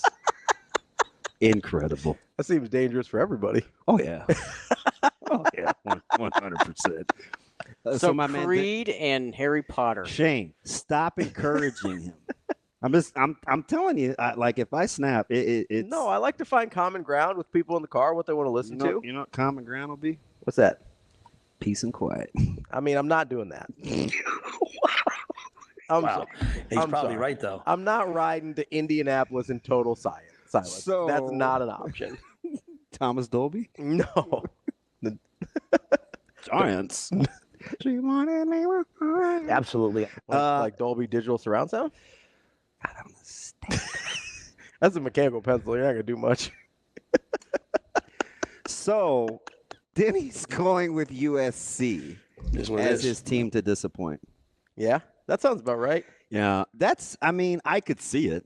Although it depends on. Their win total is only Not like, that. It's like 8.5, I think. So it's not crazy. Their win total is 7.5. So I don't know. Like 7 or 8 wins is right where I expect them. So I don't know if I consider them. I don't know if I'd consider that a disappointment. okay. Like maybe to the national narrative of who USC is supposed to be or who Lincoln Riley is supposed to be. But according to Vegas, I'm right in that range with Vegas. So you find it easier to pick a dark horse or a disappointer? Oh, disappointers for sure. There aren't a ton of candidates. For disappointers or dark horses? I mean, you taking Bama? I don't like Milroe like everybody else. I am concerned about Bama just in the sense of I can't be so arrogant to think that there's not going to be a drop off from Saban. You love DeBoer. I do love DeBoer. And we just went through why he's But you creme can't- de la creme. there's Did gotta- you not listen to Matt Hayes? No, I love DeBoer, but you can't tell me, and maybe you can, and maybe I'll be wrong, but I don't. There's a good chance. Man, it doesn't, I'm right more than I'm not. Man, it's because you don't like it. Man, Just because you don't like it doesn't mean I'm not right. I can't believe this segment. I'm shook. The chances of there not being a drop off from Saban to anybody don't seem good to me. Even if it's just a year where you're like, hey, we got to sort of figure this out a little bit. I don't see this being a seamless transition is my point. What's up? Just Amazing Daniel being Amazing Daniel. That's kind of what he does. Is it like a company? I got Raleigh needs to go back to listing all the black people he knows. Nobody. Yeah, I don't imagine any of your African American friends have used the term jitney. I've never heard that term before. That's good. Speaking of, I got a message from Charles Wilson yesterday. Yeah. While we were on the air. Oh, that's nice. Yeah, he said, love you and proud of you. I was like, thanks, coach. You need some encouragement. Well, I know. It's one of my 6 black friends.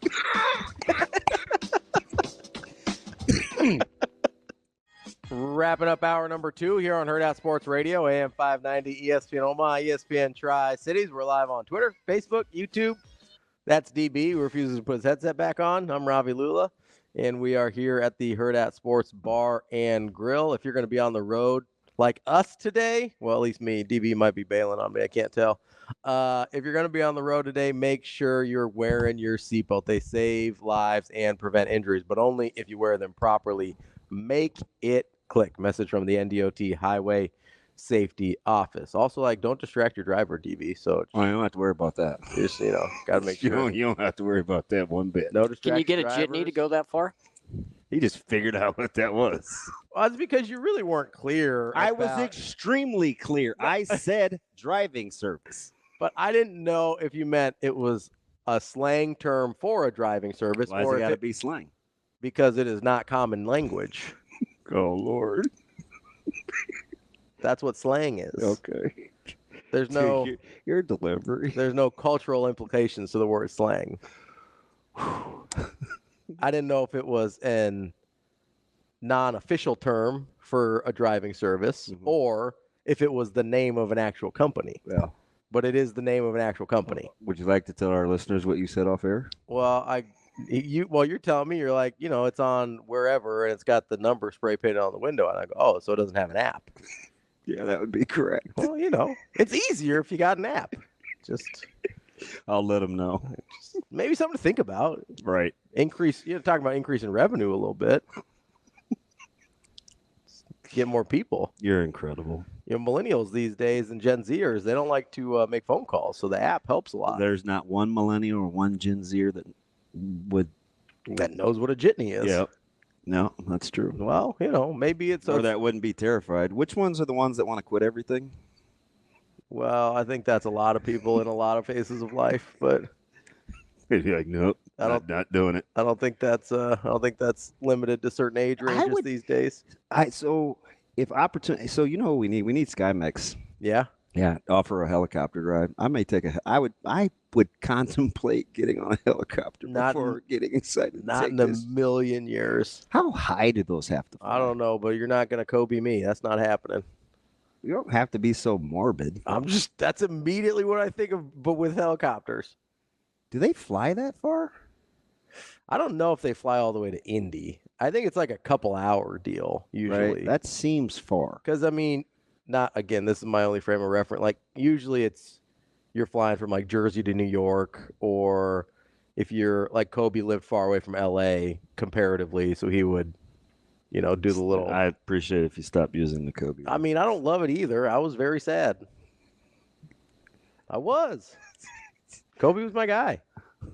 Need to have a sit down with your mom, ask her what happened. I think if she knew, I think she'd tell you. I don't know though.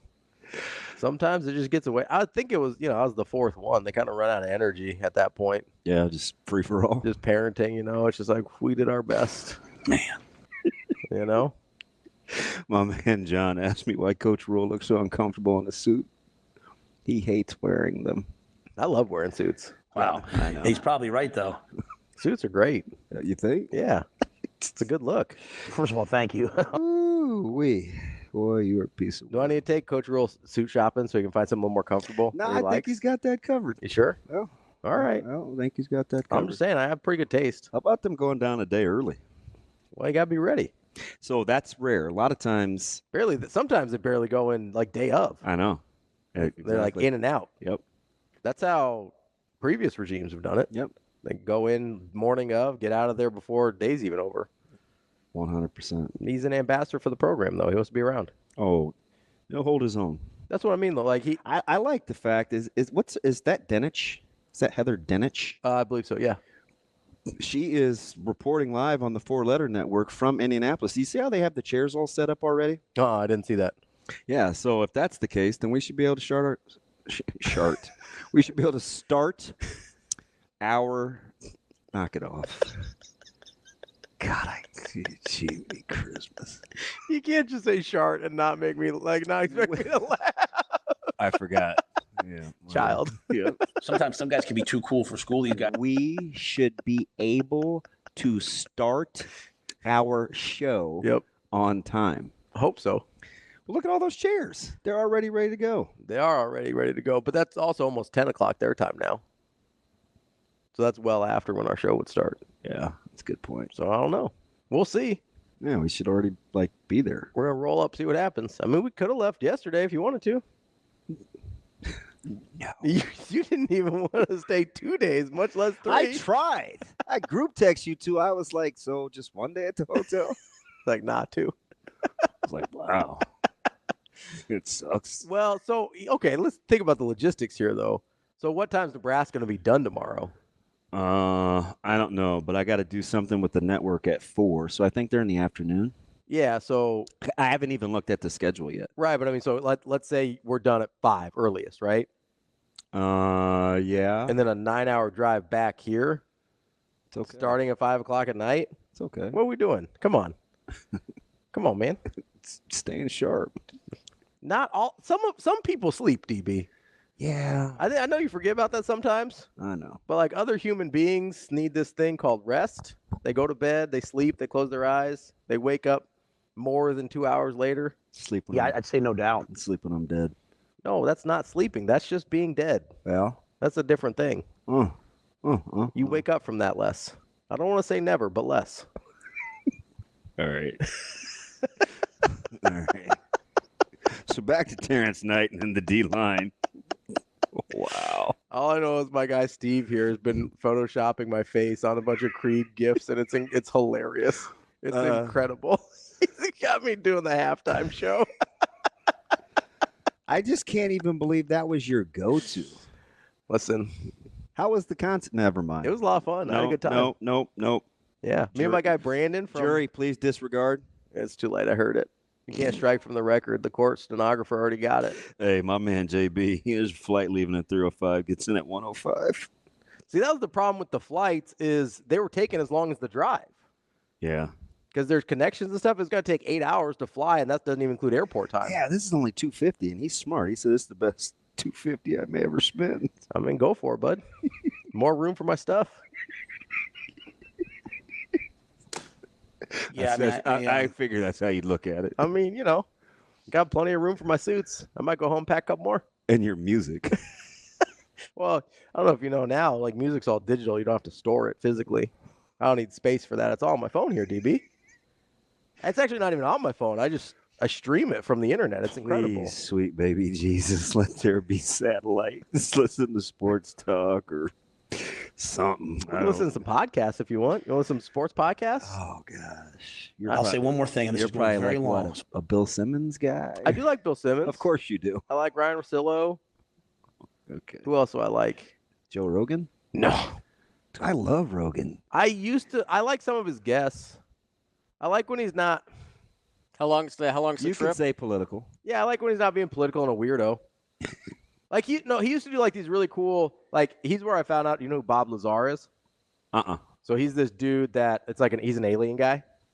Oh, really? Yeah, it's fascinating. If you go listen to the Joe Rogan Bob Lazar podcast, It's going to sound funny, but I like aliens. I do Not that too. I know any. No, but yeah, not personally. But although you, How long's the trip going to be? Shane, if you'll knock it off. What was it, 10, 14 hours? I mean, you can get about 5, 6 shows in just Dude, one even way. Google says 852. Like, don't think I didn't just So you revisit can it get to like see 3. what my options were. So you can get like 3 full shows in. that's only. I mean, that's like 1.5 Rogan podcasts. Yeah. Those things are so long. Yeah, so that'd be a pretty good time. But no, when he had cool guests and stuff, I liked him. But just when he got all weird. Dude, there's a guy walking outside our studio right now. Number one, he's yoked. But he's just vaping his brains out. No, that's a cigar. Oh, is it? Yes. I didn't see it. You think he got put out of a vehicle? He's doing his walk of shame. Can't find his car. Well, he's obviously not doing it for health. He's smoking a cigar. It's called balance, DB. He's got the cardio and he's got the scar. Oh, jeez. Either you crack this thing or you get cracked. It's like when you have like. He's going to be the latter. It's like when you have a salad and then you like go get dessert. You know. What's up? Man. I don't. You doing all right? Yeah. We haven't got to anything today. I was trying to. Well, we start out You fine. seem very hurt right now. Right?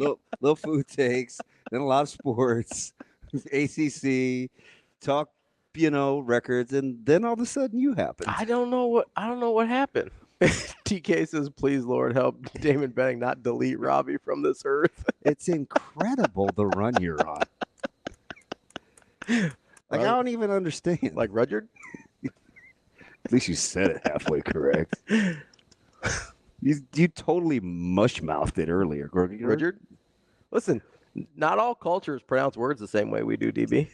We're going to do this thing again. We're going to keep this thing rolling. But people's names are their names. Right, and I'm pretty sure it's pronounced Rudyard.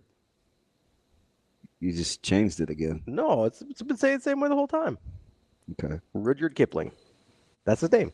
Okay. Wrote the Jungle Book. Yeah, I understand. Well, like rigid? You're not even in the neighborhood, Shane. So the DJ can't spin. I guess not. I was just teeing you up there for a Jungle Book joke. I didn't know if you were going to do that, you know. Oh, come on, Why did it have Shane. to be a jungle thing? I mean, it's about an Indian kid, so don't try to make it about you.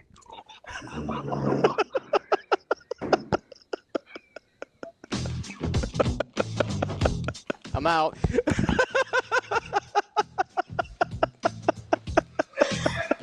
Well, we lost DB. Coming up next, Mike Schaefer may or may not join us from Husker 24/7. That's DB. He might be leaving. I don't know. Shane will probably still be here though. I'm Ravi Lulla. Hey, go ask that guy why he smokes a cigar while he's exercising. He's walking by again. We'll be back with more Hurrdat Sports Radio.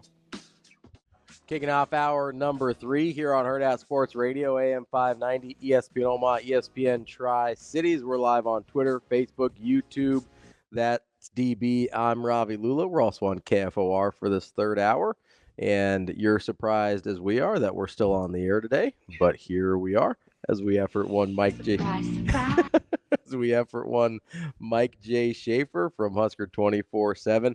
Got to tell you about our friends over at Durkin Designs. I know DB has been in contact. He's getting some work done over at his place. I need to text him. And you can get whatever you need done to make your yard the yard of your dreams. Paper patios, retaining walls, water and fire features, lighting, or if you need some cleanup and maintenance, they've got you covered. 402-779-4444. That's 402-779-4444. Give Durkin Designs a call. They have got you covered. As we wait for our friend here, Mike J. Maybe he heard the show and was just like, yeah, I can't be a part of this today. Dude, the jungle reference, though? You, listen, if you're not watching on the stream, you miss a lot, okay? Because you were giving me a look. Mike's here, by the way. Like I had said something about you.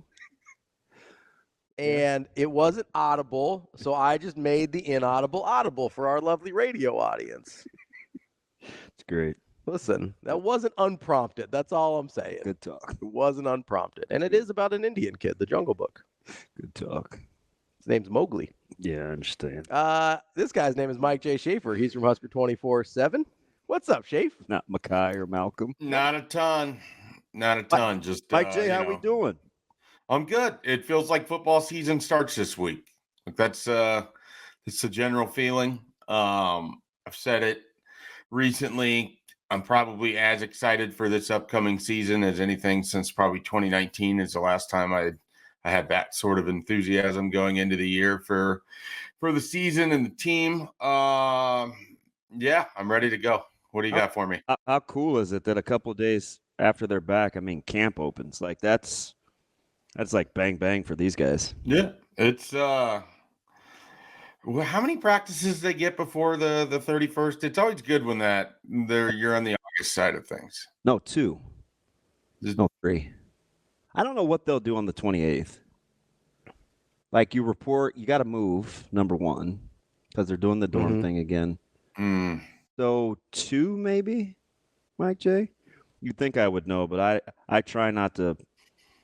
I try not to like bug them about the nitty gritty. Yeah. You know, it's kind of amazing. I forgot about the dorm thing, given that like 7,000 stories were written about that last year. Yeah. Shame on me. My retention not where it needs to be, apparently. I forget about the fact that DB has a kid on the team and should probably know their schedule. I'm just kind of like, whatever. I don't. It's not like Little League. It's not like every parent's going to get sent the schedule. I don't encroach. That's good. We appreciate the not helicopter dads. We like that. Well, it wouldn't be helicoptering because I'm always present. I just don't pry. Yeah. You know, it's in spirit. You're not a helicopter dad. Does that make you an air traffic controller parent? Listen, you have no idea how much I wish I was in the air today as opposed to on the interstate with this yahoo. Are you going to Indy, Schaefer? I am not going. We're sending our best, not our brightest. Wait, so Brunson's staying home too? Yeah, it's just BC. Walking around with a tiny mic doing TikToks. Dave had to pause, or Ravi had to pause and like get the names right to see who you were going to offend. Yeah. It appears it's BC. Well, wait. So Bruns isn't going? Well, he said his brightest, and I was like, well, Miller North guy, he's definitely the brightest. So, Schaefer, before we get to Nebraska, what do you think? You've got a lot of eyeballs, man. You got good foot traffic. What do you think about the local guys? Do you have them in tiers? Is it just an all good group, or it's like, let's get that out of the way, because you did have a pretty efficient summer, I think, in terms of getting eyeballs on all the top guys locally. So do you mean just for the 25 class? Yeah. So I would probably break it out where Christian Jones and Chase Lofton I would put sort of your 1-2, and then maybe have your first break right there. And then after that, different than Tyson Terry, or do we forget about Tyson? So I was about to address that. So with Tyson, I kind of want to include him in that first group. I kind of also want to just put him in his own tier. I feel good about Tyson. I just, for some reason, it's harder when you're an interior defensive lineman to be as explosive sometimes as what I think Chase Lofton can be and will be with Millard South, certainly. And then with Christian, I think a lot of it has to do if he has such a unique athleticism that he's going to bring to that position. It's just a little harder for interior defensive linemen. And that's not to say that I haven't seen Tyson Terry completely wreck someone's entire game plan. I have. But I don't know that I'm quite ready to include him with the other two, but I'm also not. It's not like a big gap there. So it's like it's a very short drop to number 3. And then I think there is a little bit of a gap between him and then what comes after. I should have had a class, not the class necessarily, but the state pulled up because I'm going to forget some people. You've got your Millard North guys probably slide in after that. And then you just kind of continue on down the list, I guess, if you will. Dave, I wonder about Tyson Terry's recruitment a little bit. Like, do you think it would have taken off more if he didn't commit so early? Like, would he have gotten more run like some of these other guys have? Maybe. He also, and maybe you guys have a different thought on this, he doesn't really strike me as someone who is particularly concerned about what the camp viewpoint of him would be, or whether he gets the empty offers or anything like that. I think he knew where he was going to go pretty early. I think he had a pretty good relationship with this staff almost immediately. I remember talking to him at the Steve Warren event in January of last year, and January of 23, so well before he had even committed, and just walking away from that, like his impression early on of that coaching staff. They had that event for the in-state kids almost right after Matt Rule got here. He seemed pretty locked in on what Nebraska wanted to do. I think the biggest thing was they initially liked him on the offensive line, and he wanted to make it known that he wanted to play defense. So once that all kind of got squared away, I never really saw him going anywhere else, and I don't think he did either.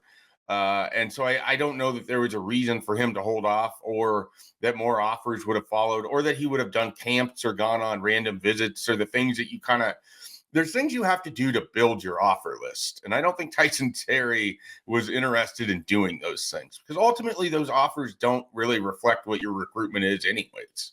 Yeah, it's interesting. I think with Iowa, because I think it would have been Nebraska, Iowa, and K-State, and I think it was a little different with each. Iowa was putting defensive guys in the pros, right? But he also kind of knew there was a little bit of an inkling that, hey, man, you could be an all-conference offensive lineman too. So he's like, with K-State, it was he loved the culture and the teaching. Like it's they're good at what they do, and then Nebraska was just Nebraska. So I think with him, it was always interesting, and I think he wanted to stay close to where his family could see him play too. Which family was a big part of this. Huge family, and so I think that was important too. So Schaefer, as I'm going through sort of this 2025 Nebraska class here, is there, you mentioned the Miller North guys, Muber and Vermas, obviously. We forget about Rayberg a lot, who just committed to Wyoming pretty recently. Is there anybody else in the class kind of like Tyson Terry where you're like, hey, if they had played the game a little bit more, they may have had other options? Because I always just wonder about that, because we heard a lot about it with some of the guys in last year's class where it's like, they're not a camp guy or whatever. Oh, like Cotton, maybe? Yeah, and I just wonder, like, are there any guys that you look at and you're like, hey, the tape reflects something that their options don't currently? I just wrote about it last night, or I talked with Christian Jones briefly to kind of get a gauge as to what he was going to do in terms of this upcoming weekend, because he had talked about doing a visit somewhere, and he said he has no plans of being anywhere, and that was a Monday night. So we'll see if anything changes. But you go to write the story and you look at it, he really only has 18 offers. Like he hasn't necessarily built up like the big offer list that we've seen from the top player in the state in recent years, in part because, again, he wasn't, as a sophomore, out there politicking and campaigning to get offers or going to camps or doing these different things. I remember he had transferred over from Burke to Westside and had this quote about how he wasn't worried about anything that wasn't just learning what he was supposed to be doing at a new school.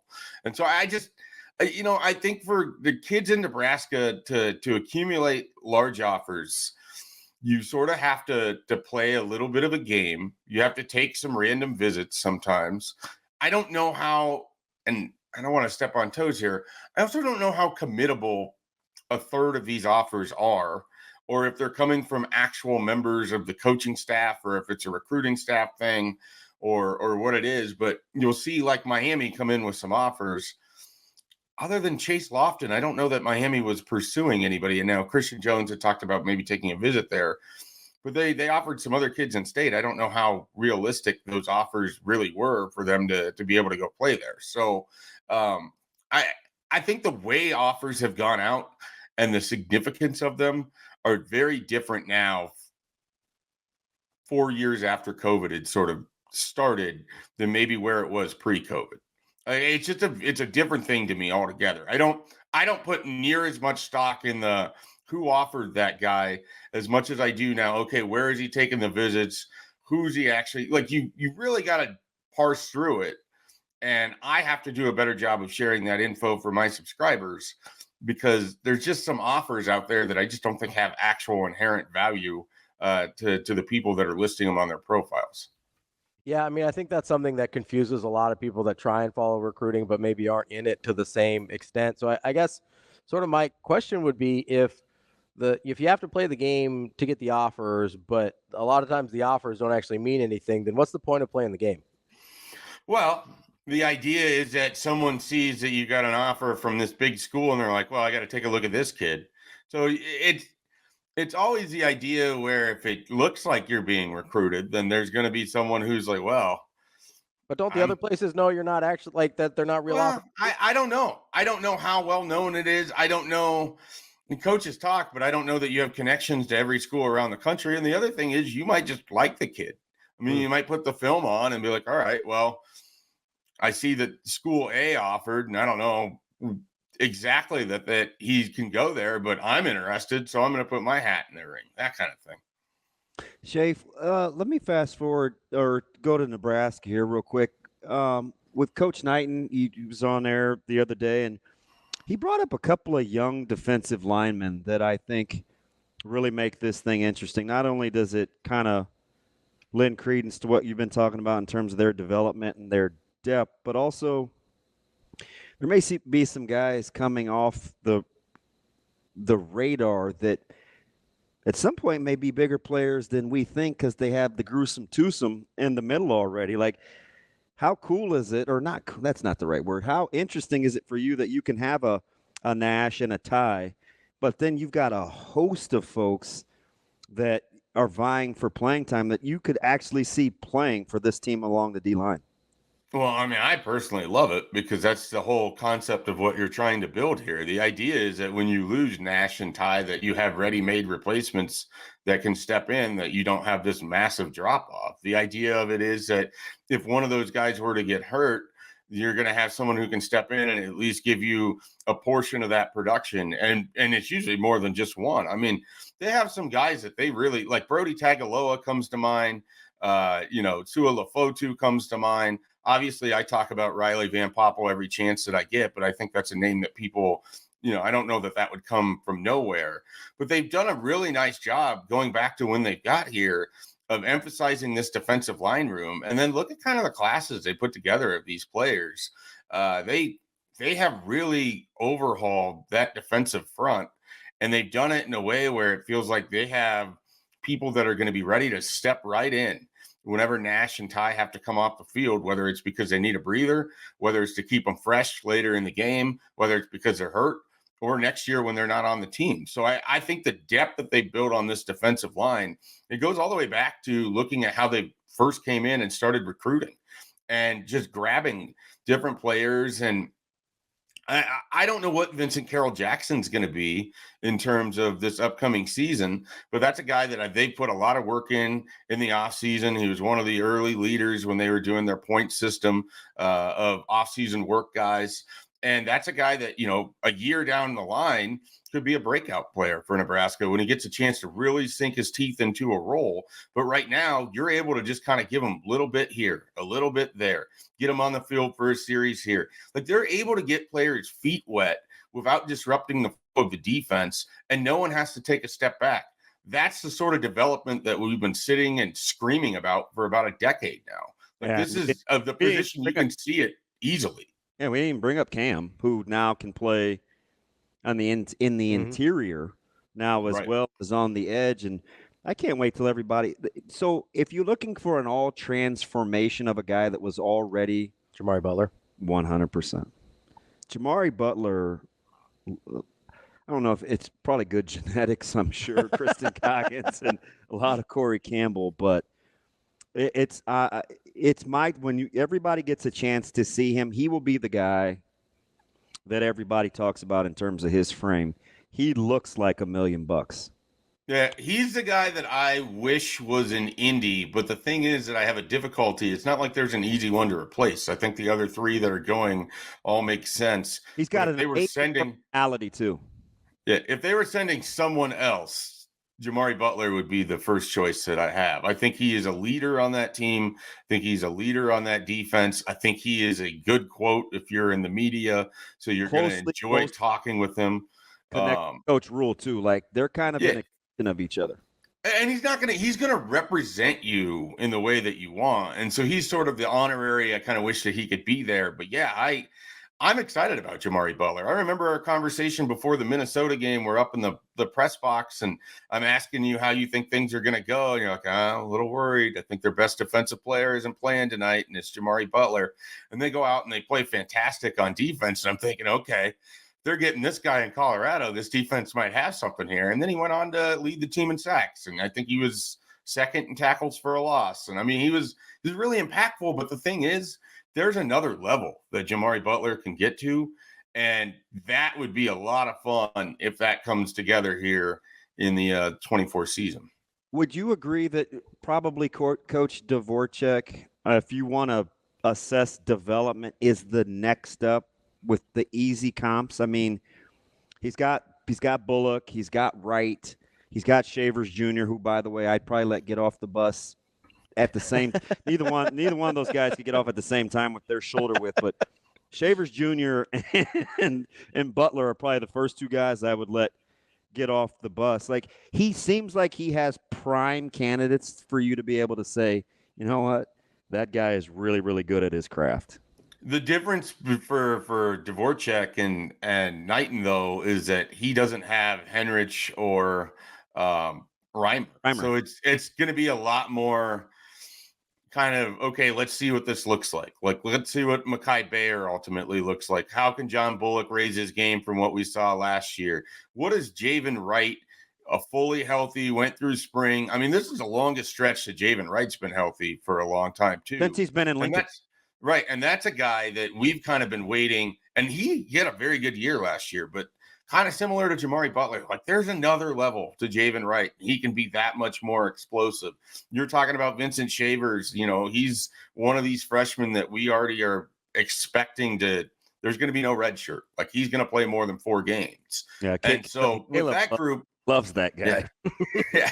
With that group, a lot of it is I'm like excited to see that in those first 3 games in the non-conference, because I think they have a lot of mix and match that you can do with that linebacking group where you can get different, assets on the field in terms of their skill set and kind of let them go to work against what another offense is attempting to do. Yeah. Can you imagine if we got 19 in the first half against Minnesota, what we could possibly get to against UTEP this we year? feel way better about the depth now. It's incredible. Yeah, I'm looking for a lot of people to play that day. If Nebraska handles their business, that needs to be a flood the bench. Everybody gets a participation, 1 game played next to their name there. Dave, so another guy that Knighton talked about, we're talking about guys that might kind of break out like Jamari Butler. The one that he brought up is specifically as kind of a game changer was Princewell. Were you kind of surprised at all to hear him talk kind of just so openly about his expectations for Princewell, or are you like, yeah, that's just kind of what it needs to be? No, I'm not surprised. I think if you were around last spring, or if you were paying attention to how they talked about him as a true freshman, this was a guy that I think they were surprised how quickly he came in, picked things up, how hard he works. They love that family. Start there. They love the person that he is as much as it is a player. His development, I think, was just arrow up from day one. And he's someone I think they trust a lot, too. And a lot of it was, we're going to get another year. Corey Campbell is going to be able to put some more weight on him. He's going to retain that explosiveness. He has a chance to be a special player. And I think he's got 2 good shoulders now, too. So, yeah. I think this is a guy that they – we talk about breakout. Like, this is someone that in a year they're going to be relying on as one of the key guys in their defense. Like this year, he doesn't have to be a key guy, but he can play his way into that role. But the expectation is by 25, like that is one of your studs on defense. I really feel that's how they are over there when it comes to Princewell. With just the names that you mentioned, and there's one more in the discussion, and I'll just include him in this deal. When you talk about the most natural of the young guys of the linebacking core, I would go with Princewell, James Williams, and Shavers Jr. That guys that just naturally, when you watch them play, you're like, ooh, that's a really, really high ceiling. Yeah, well, James Williams, like just naturals. Yeah, James Williams played in 3 games last year, and we can't stop talking about what it's going to look like to see. Well, he got out of bed being able to rush the passer. Yeah, well, around here, that's going to earn you a lot of credit and a lot of platitude. How often do we talk about Nebraska's inability to get after the quarterback in the last 7 years? It's been a pretty heavy topic of conversation. That guy played in 3 games and had as many hurries as I think the entire 2017 season. Schaefer is that's yeah. You like that? Yeah, that got me to go. You caught me off guard a little bit. That's a good pull. I was about to ask a question. I was like, wait, I have to process that for a second. Last defensive lineman I want to talk about is, a guy that's been talked about quite a bit, and I've talked about him quite a bit, but we also heard Knighton mention him. He called Nash Hutmacher a unicorn, and then mentioned the fact that he had dropped 25 pounds. He called him a unicorn last year at 335. Like, I'm insistent that weight is going to make a huge difference in the disruption we see from Nash. Is that kind of how you're viewing this as well in light of Knighton's comments? Yeah, for me, a lot of it is like, what does this guy look like after he just went through an off season where he was a wrestler? He, has transformed his body.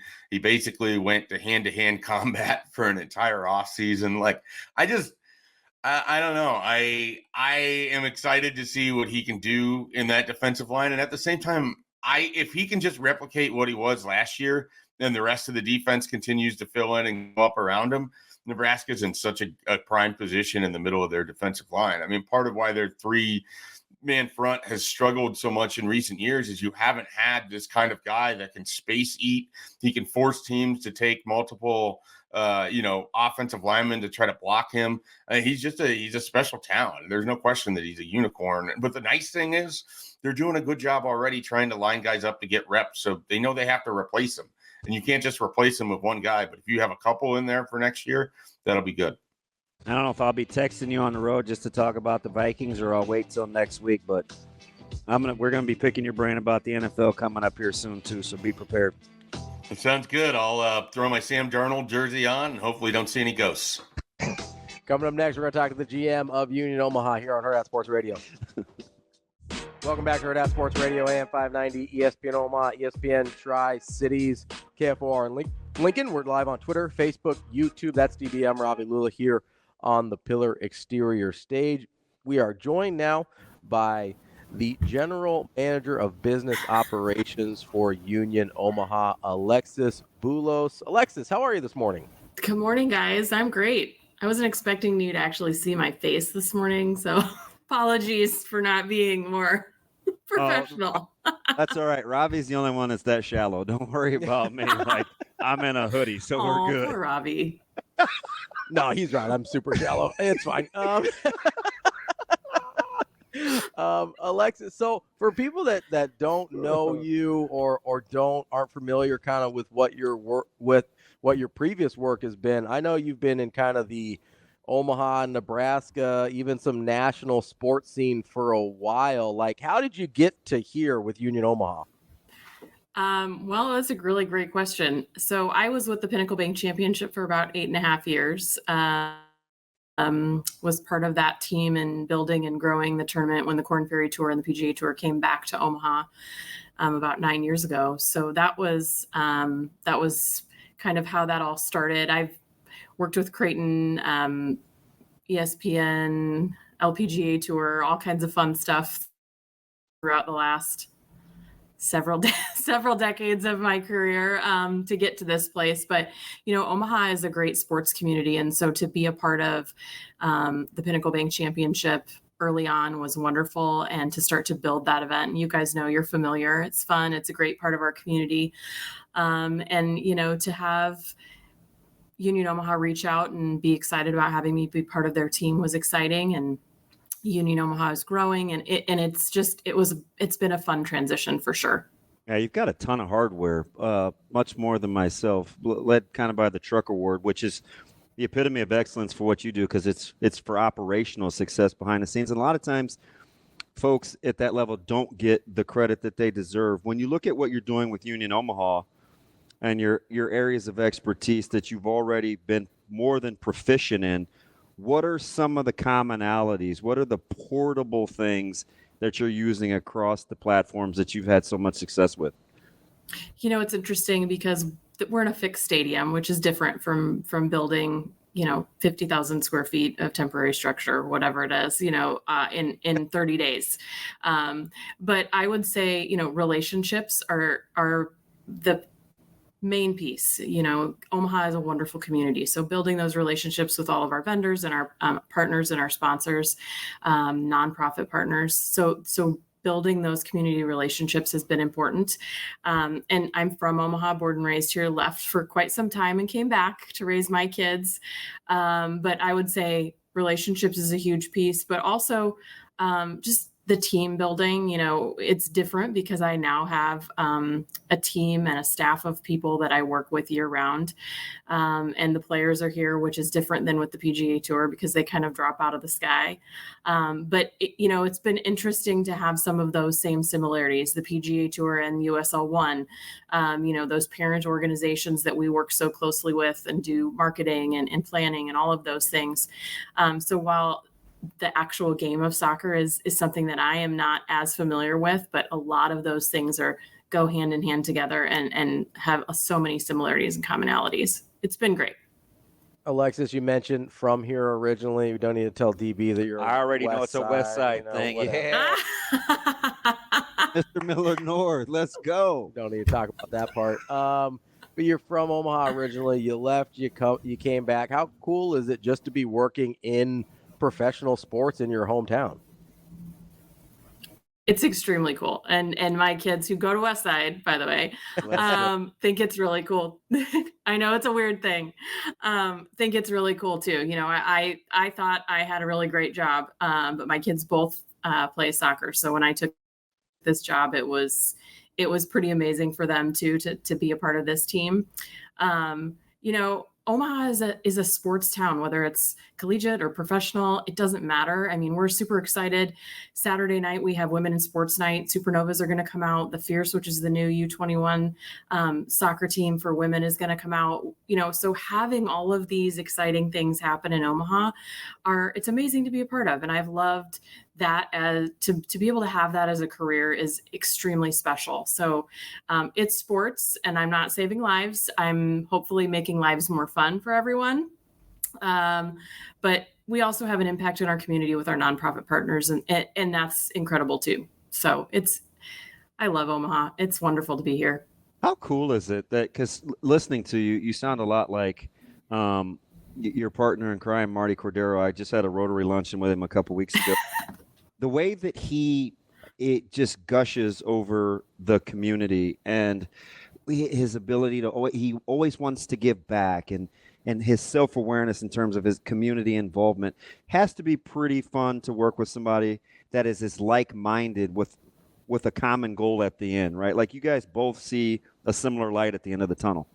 We do. And it's interesting because, you know, Marty and I have crossed paths prior to this, but never gotten the opportunity to work together. And so we do have a lot of similarities in the way we look at things and the way we approach things. And it's been great to have him. He has so much experience in this community in sports, but also, like you said, in the community. And so it's been amazing to be part of his team and work with everyone here. The Storm Chasers are an amazing organization, and to be able to work hand in hand with everybody in both offices is wonderful. And we wouldn't be here without our community. You know, we go out on the pitch and we have extreme success on the field, but you know, we need those members of our community, our fans, our supporters to be there with us. Otherwise, we have nothing. We're talking with Alexis Boulos. She's the general manager of business operations for Union Omaha. So that's a big title. What does that look like on, like, I know day-to-day operations in sports is crazy, but like, what does that look like? What do you do for Union Omaha? You know, it's a whole lot. We've got, the marketing team as we're working on promotions for in-game promotions. We're working on those relationships with the community organizations and making sure that people know who we are and what we do in the community. You know, there's a lot of people that don't know that Union Omaha exists. And so how do we get that word out? So we're doing a lot of that, a lot of behind the scenes planning match to match, but also, reaching out to community organizations and finding out how we can reach more bodies and more people to get those bodies in the stands. The other thing is I'm really enjoying learning the operational side of soccer. I didn't come from soccer, and so I'm learning. Oh, I think we might have lost her. I'm not sure what happened there. That time we can't blame Shane. Yeah, well, I mean, we still can. Don't blame Shane. But that was Alexis Boulos. She is the general manager of business operations for Union Omaha. Really good stuff from her. It's got to be pretty cool too to be moving into the new digs. Oh yeah, from a marketing standpoint too. That's a huge deal for them, and I mean, just to have a dedicated stadium at the USL level is a pretty big deal. So that's super cool for them. I've been out to a couple games. I've been out to Werner, and then I went out to UNO when they were playing Sporting KC. You had to leave your Sporting KC gear in the closet and don the owl gear. I'm not a Sporting KC guy. Is that too low hanging fruit because they're close or what? Like, I honestly don't have an MLS club. I'm sorry, Mr. EPL. It's like I'm a Liverpool guy, but it's all right. Of course you are. What does that mean? What is it? What, you want me to root for Tottenham? I don't think people think of Liverpool as like particularly posh, as they say across the pond. Posh? Yeah. You mean when you're not in your linen pants and deck shoes?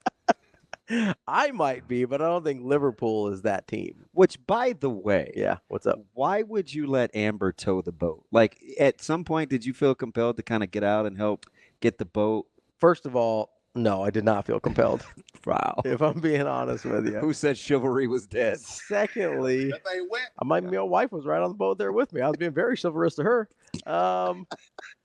Secondly, I was not able to do that at that time. You're just gonna leave it at that? Yeah. Well, how was Amber? I had a procedure. I wasn't allowed to swim. Oh. So I was just hanging out in the boat, but I wasn't allowed to Literally. swim. Yes. Yes. That procedure.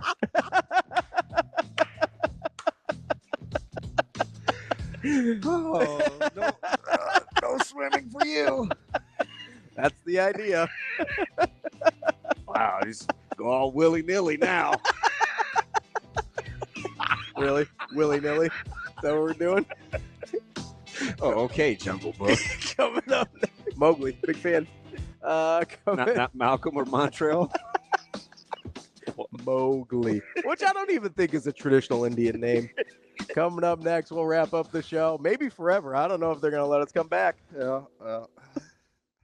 Wrapping up the show here on Hurrdat Sports Radio, AM 590, ESPN Omaha, ESPN Tri-Cities, KFOR in Lincoln. That's DB. I'm Ravi Lulla here on the Pillar exterior stage as we wrap up our last show here in Omaha before we head off to the great state of Indiana. But you don't seem as excited about it as I am. Yeah, I don't know what you're talking about. You've never been to Indiana? Yeah, I was just there last year. It's not a great state? It's fine. It's all right. I don't mind Indianapolis. I think of all the things that I was most taken aback by was the steep Is it embankment? Yeah. At the Speedway. Oh, yeah. It's incredible. Racetracks are aggressive. It doesn't really translate on TV. It gives me the PBGBs just thinking about how fast I have to move to not come off the wall. Yeah, that's not great. I don't even think I could. Well, I probably could because I ran up hills, but that would be tough. That'd be a good workout. Yeah, it'd be a tremendous workout. Yeah, it's challenging to get up it like by foot. It's kind of ridiculous. Be like the old mountain climber on The Price is Right. That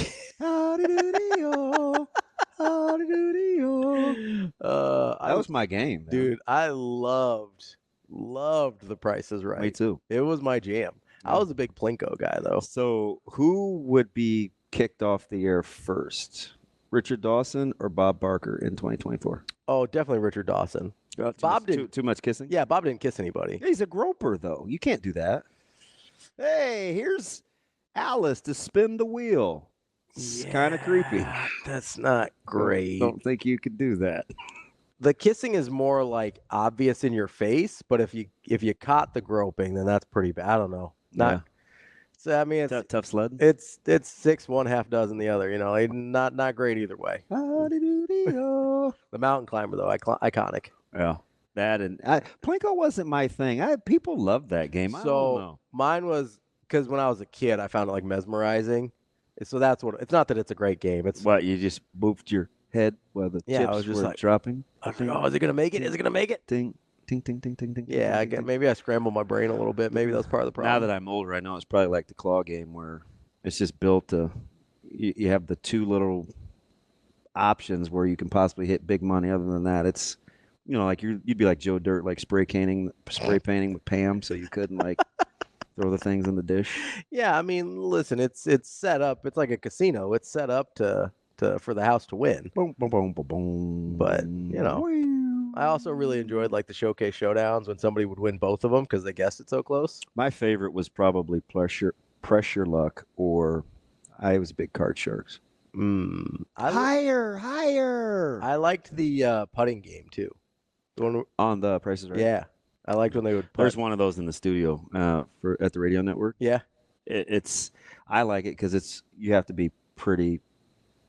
You have to not be very good with a putter in your hand to miss. Oh, okay. And it's pretty forgiving. Sure, that's pretty PC. And nothing. It's fine. And the ball returns. Oh yeah, so the ones with the ball return. Yeah, I just work on my putting stroke. So the first 30 times I saw Sharpie make it, I'm like, God, this guy is everybody says he's a good golfer. Yeah. But then I was like, oh, it's harder to miss than to not. Yeah. It's kind of like funnels in toward the hole a little bit. Although I'm sure he's a good golfer. Oh, yeah, for sure. Well, you never know. He used to be pretty good. Unless you go out there with him. I don't know. Yeah. Never seen it. Yeah, I don't know if he probably couldn't stand to be around. It's bad enough for a 3-hour game. I think 18 holes may be about. Yeah, pregame, postgame. So he could probably stand you for like 9. He only comes in and cracks a couple of jokes during he's the boss, so Yeah. he sets the TVs. Yeah. And he'll make a joke or two because inevitably our open will be longer and we'll stress out our producer. Sure. He'll crack a couple funnies and then he gets in and gets out. Is Benny Mack doing anything with you on football this year? Yeah, so we're the pregame guys. Okay, that's what I thought. So he's my 4-hour. He truly, for a guy that's younger than me, is my babysitter, and he's hilarious. I met his sister-in-law. Really? Yeah. So I actually knew her from high school. Millenor, shout out. So I'm taking. He needs to put you on payroll. Listen, I'm repping the brand. So I do tennis lessons, right? Yeah. So this girl I went to high school with just randomly like walks in and is doing tennis lessons at the same time I am. Across the street from your house? Yeah. And so I go, I was like trying to place her, and then like everybody introduced themselves, and I was like, I know exactly who that is. So I went over and talked to her. She was really good friends with one of my really good friends' girlfriends. So there was like some overlap, but we weren't super close or anything. But so I'm talking to her yesterday at tennis, and she asked me what I do, and I'm like, yeah, I do sports talk, whatever. She's like, I think my brother-in-law does something like that for the university. I go, oh, what's his name? She goes, Ben McLaughlin. And I was like, I know Ben. I was like, kind of. I was like, my co-host really knows Ben. Yeah. Well, I was like, man, that's Shane, by the way, with small world. By the way, with Adam McClintock, let's get Benny Mack too. Yeah, always talk to Benny Mack. Yeah, he's good, man. Yeah. And we have some basketball catching up to do. Yeah, good-natured dude. But I was like, man, small world. Yeah, you can ask him Hornets questions. Is he a big Hornets guy? Yeah. I still don't really know why. Yeah, what's the connection other there? than being a glutton for punishment? Was it just like the starters jackets were that sick in the 90s and he just couldn't help himself? That's what it is. Because I get it, man. I mean, that's why I like Florida State. Those gold helmets really spoke to me. Yeah, so he was Ravi before Ravi because he fixed any computer thing that was wrong. Yeah. He fixed. I don't actually fix them. He did my tweet deck. You just asked me to fix them, and I'm like, DB, I don't know. One time my phone was acting up, and it took him like 30 minutes. I felt awful at the end, but once he got going, he was bound and determined to fix it. He gave it back to me. It was like brand new. You know what? I was like, wow, you were fantastic. Wouldn't happen if you had an iPhone. Okay. I talked about that. And hammer fixes everything, by the way. A hammer? Yeah. I don't think you want to hammer your phone there, Shane. Nah, That's I'm a bad just saying. idea. God, I feel like I should have packed one of those. A hammer? Yeah. What you going to use that for? Oh, in case there's any crooked pictures in the hotel room or something I need to straighten out. I don't know. Hey, guys, you need to search his bag. He's carrying some stuff. Watch it. What is that? I actually am. Is that a flashlight? How about that beauty? What on earth is that for? I don't know. Never know. In case you got to like cut up your pork rinds or what? No. Don't those look fantastic? What'd you call it? You call them cracklins? Yeah. Is that's like the extra done version? Oh, they're like extra crispy? Oh, yeah. Either you crack this thing or you get cracked. You're gonna be sitting out there and just I won't open the car though. reading your Phil Steele and chilling in the hotel room. Yeah, I don't like my corners messed up, so I have to carry it. Yeah, I put it in the backpack like a heathen. Just toss it in there. Yeah, you strike me as uncouth. I mean, you fake the funk with the boat and the yacht shoes and all that, but I know not very civil. Well, it depends on what you mean and who you are. Yeah. Those Chips Ahoy and Nilla wafers treating you. Well, I only got to the Nilla wafers today. You know, I might try and get some Chips Ahoy. Although I might have to when you're recording betting bites, I might have to run to the gas station real quick, make sure I got some snackies. You're a child. Well, no, it's a health issue. Well, you can eat the beef stick. That's not going to help if I have a low blood sugar. There's no sugar in there. I know. It literally says 0 sugar. Yeah. Right on the package there. Grass fed too, so you have to give up a little of the texture. 0 sugar. No, I understand. That's kind of how I roll. So if I need sugar, that's a problem. It doesn't help me that much. Sorry, Jason. You heard me say that out loud. Yeah, he rolled his eyes at me. You can use sugar, DB. That's what he said. That's how he said it. The eye is incredible. Full disclosure, I have had that same conversation with people when I was doing strength and conditioning and stuff like that. I'm like, you actually need some carbs every once in a while, but who needs ATP? It's like the whole way the body works. Who needs energy to build muscles? What is that? I don't understand. What do you mean? First of all, that's not how I talk. All right, let's just nip that in the bud, okay? That'll be good. That'll be great. That wasn't you. That was just a general. Hey, so do you want to do breakout players tomorrow morning? Yeah, let's do breakout players maybe. I've got some questions about this 105 roster limit that seems like it's going to get, ratified on Friday or by the end of the week. There may be a stay of execution. We'll see. Yeah, and I mean, there's some natural conclusions to this if we follow it logically that I think people haven't thought about yet, or they just don't care. I'm not sure which. And stop letting small schools make decisions for bigger schools. Yeah, it's different. Like it's just different. It's not D2, not D3. Yeah, like that doesn't you have to make decisions for each division that make sense for that division. Does that make sense? Oh, I mean, probably because there's really almost nothing in common between a D3 school and Nebraska.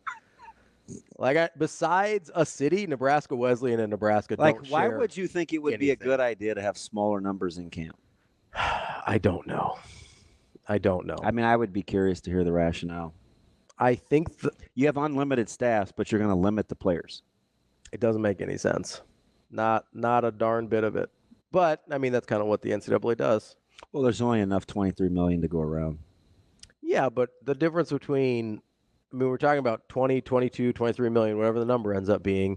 The difference between 105 roster spots and 120 roster spots, we're not talking about that much different money. Mm-hmm. And if you're the university, you should leave that up to the discretion of the school. Be like, hey, we are willing to divide the pie in a few more pieces in exchange for having a larger roster. Are we really going to talk about autonomy? I mean, making your own decisions for yourself. Why not? Yeah.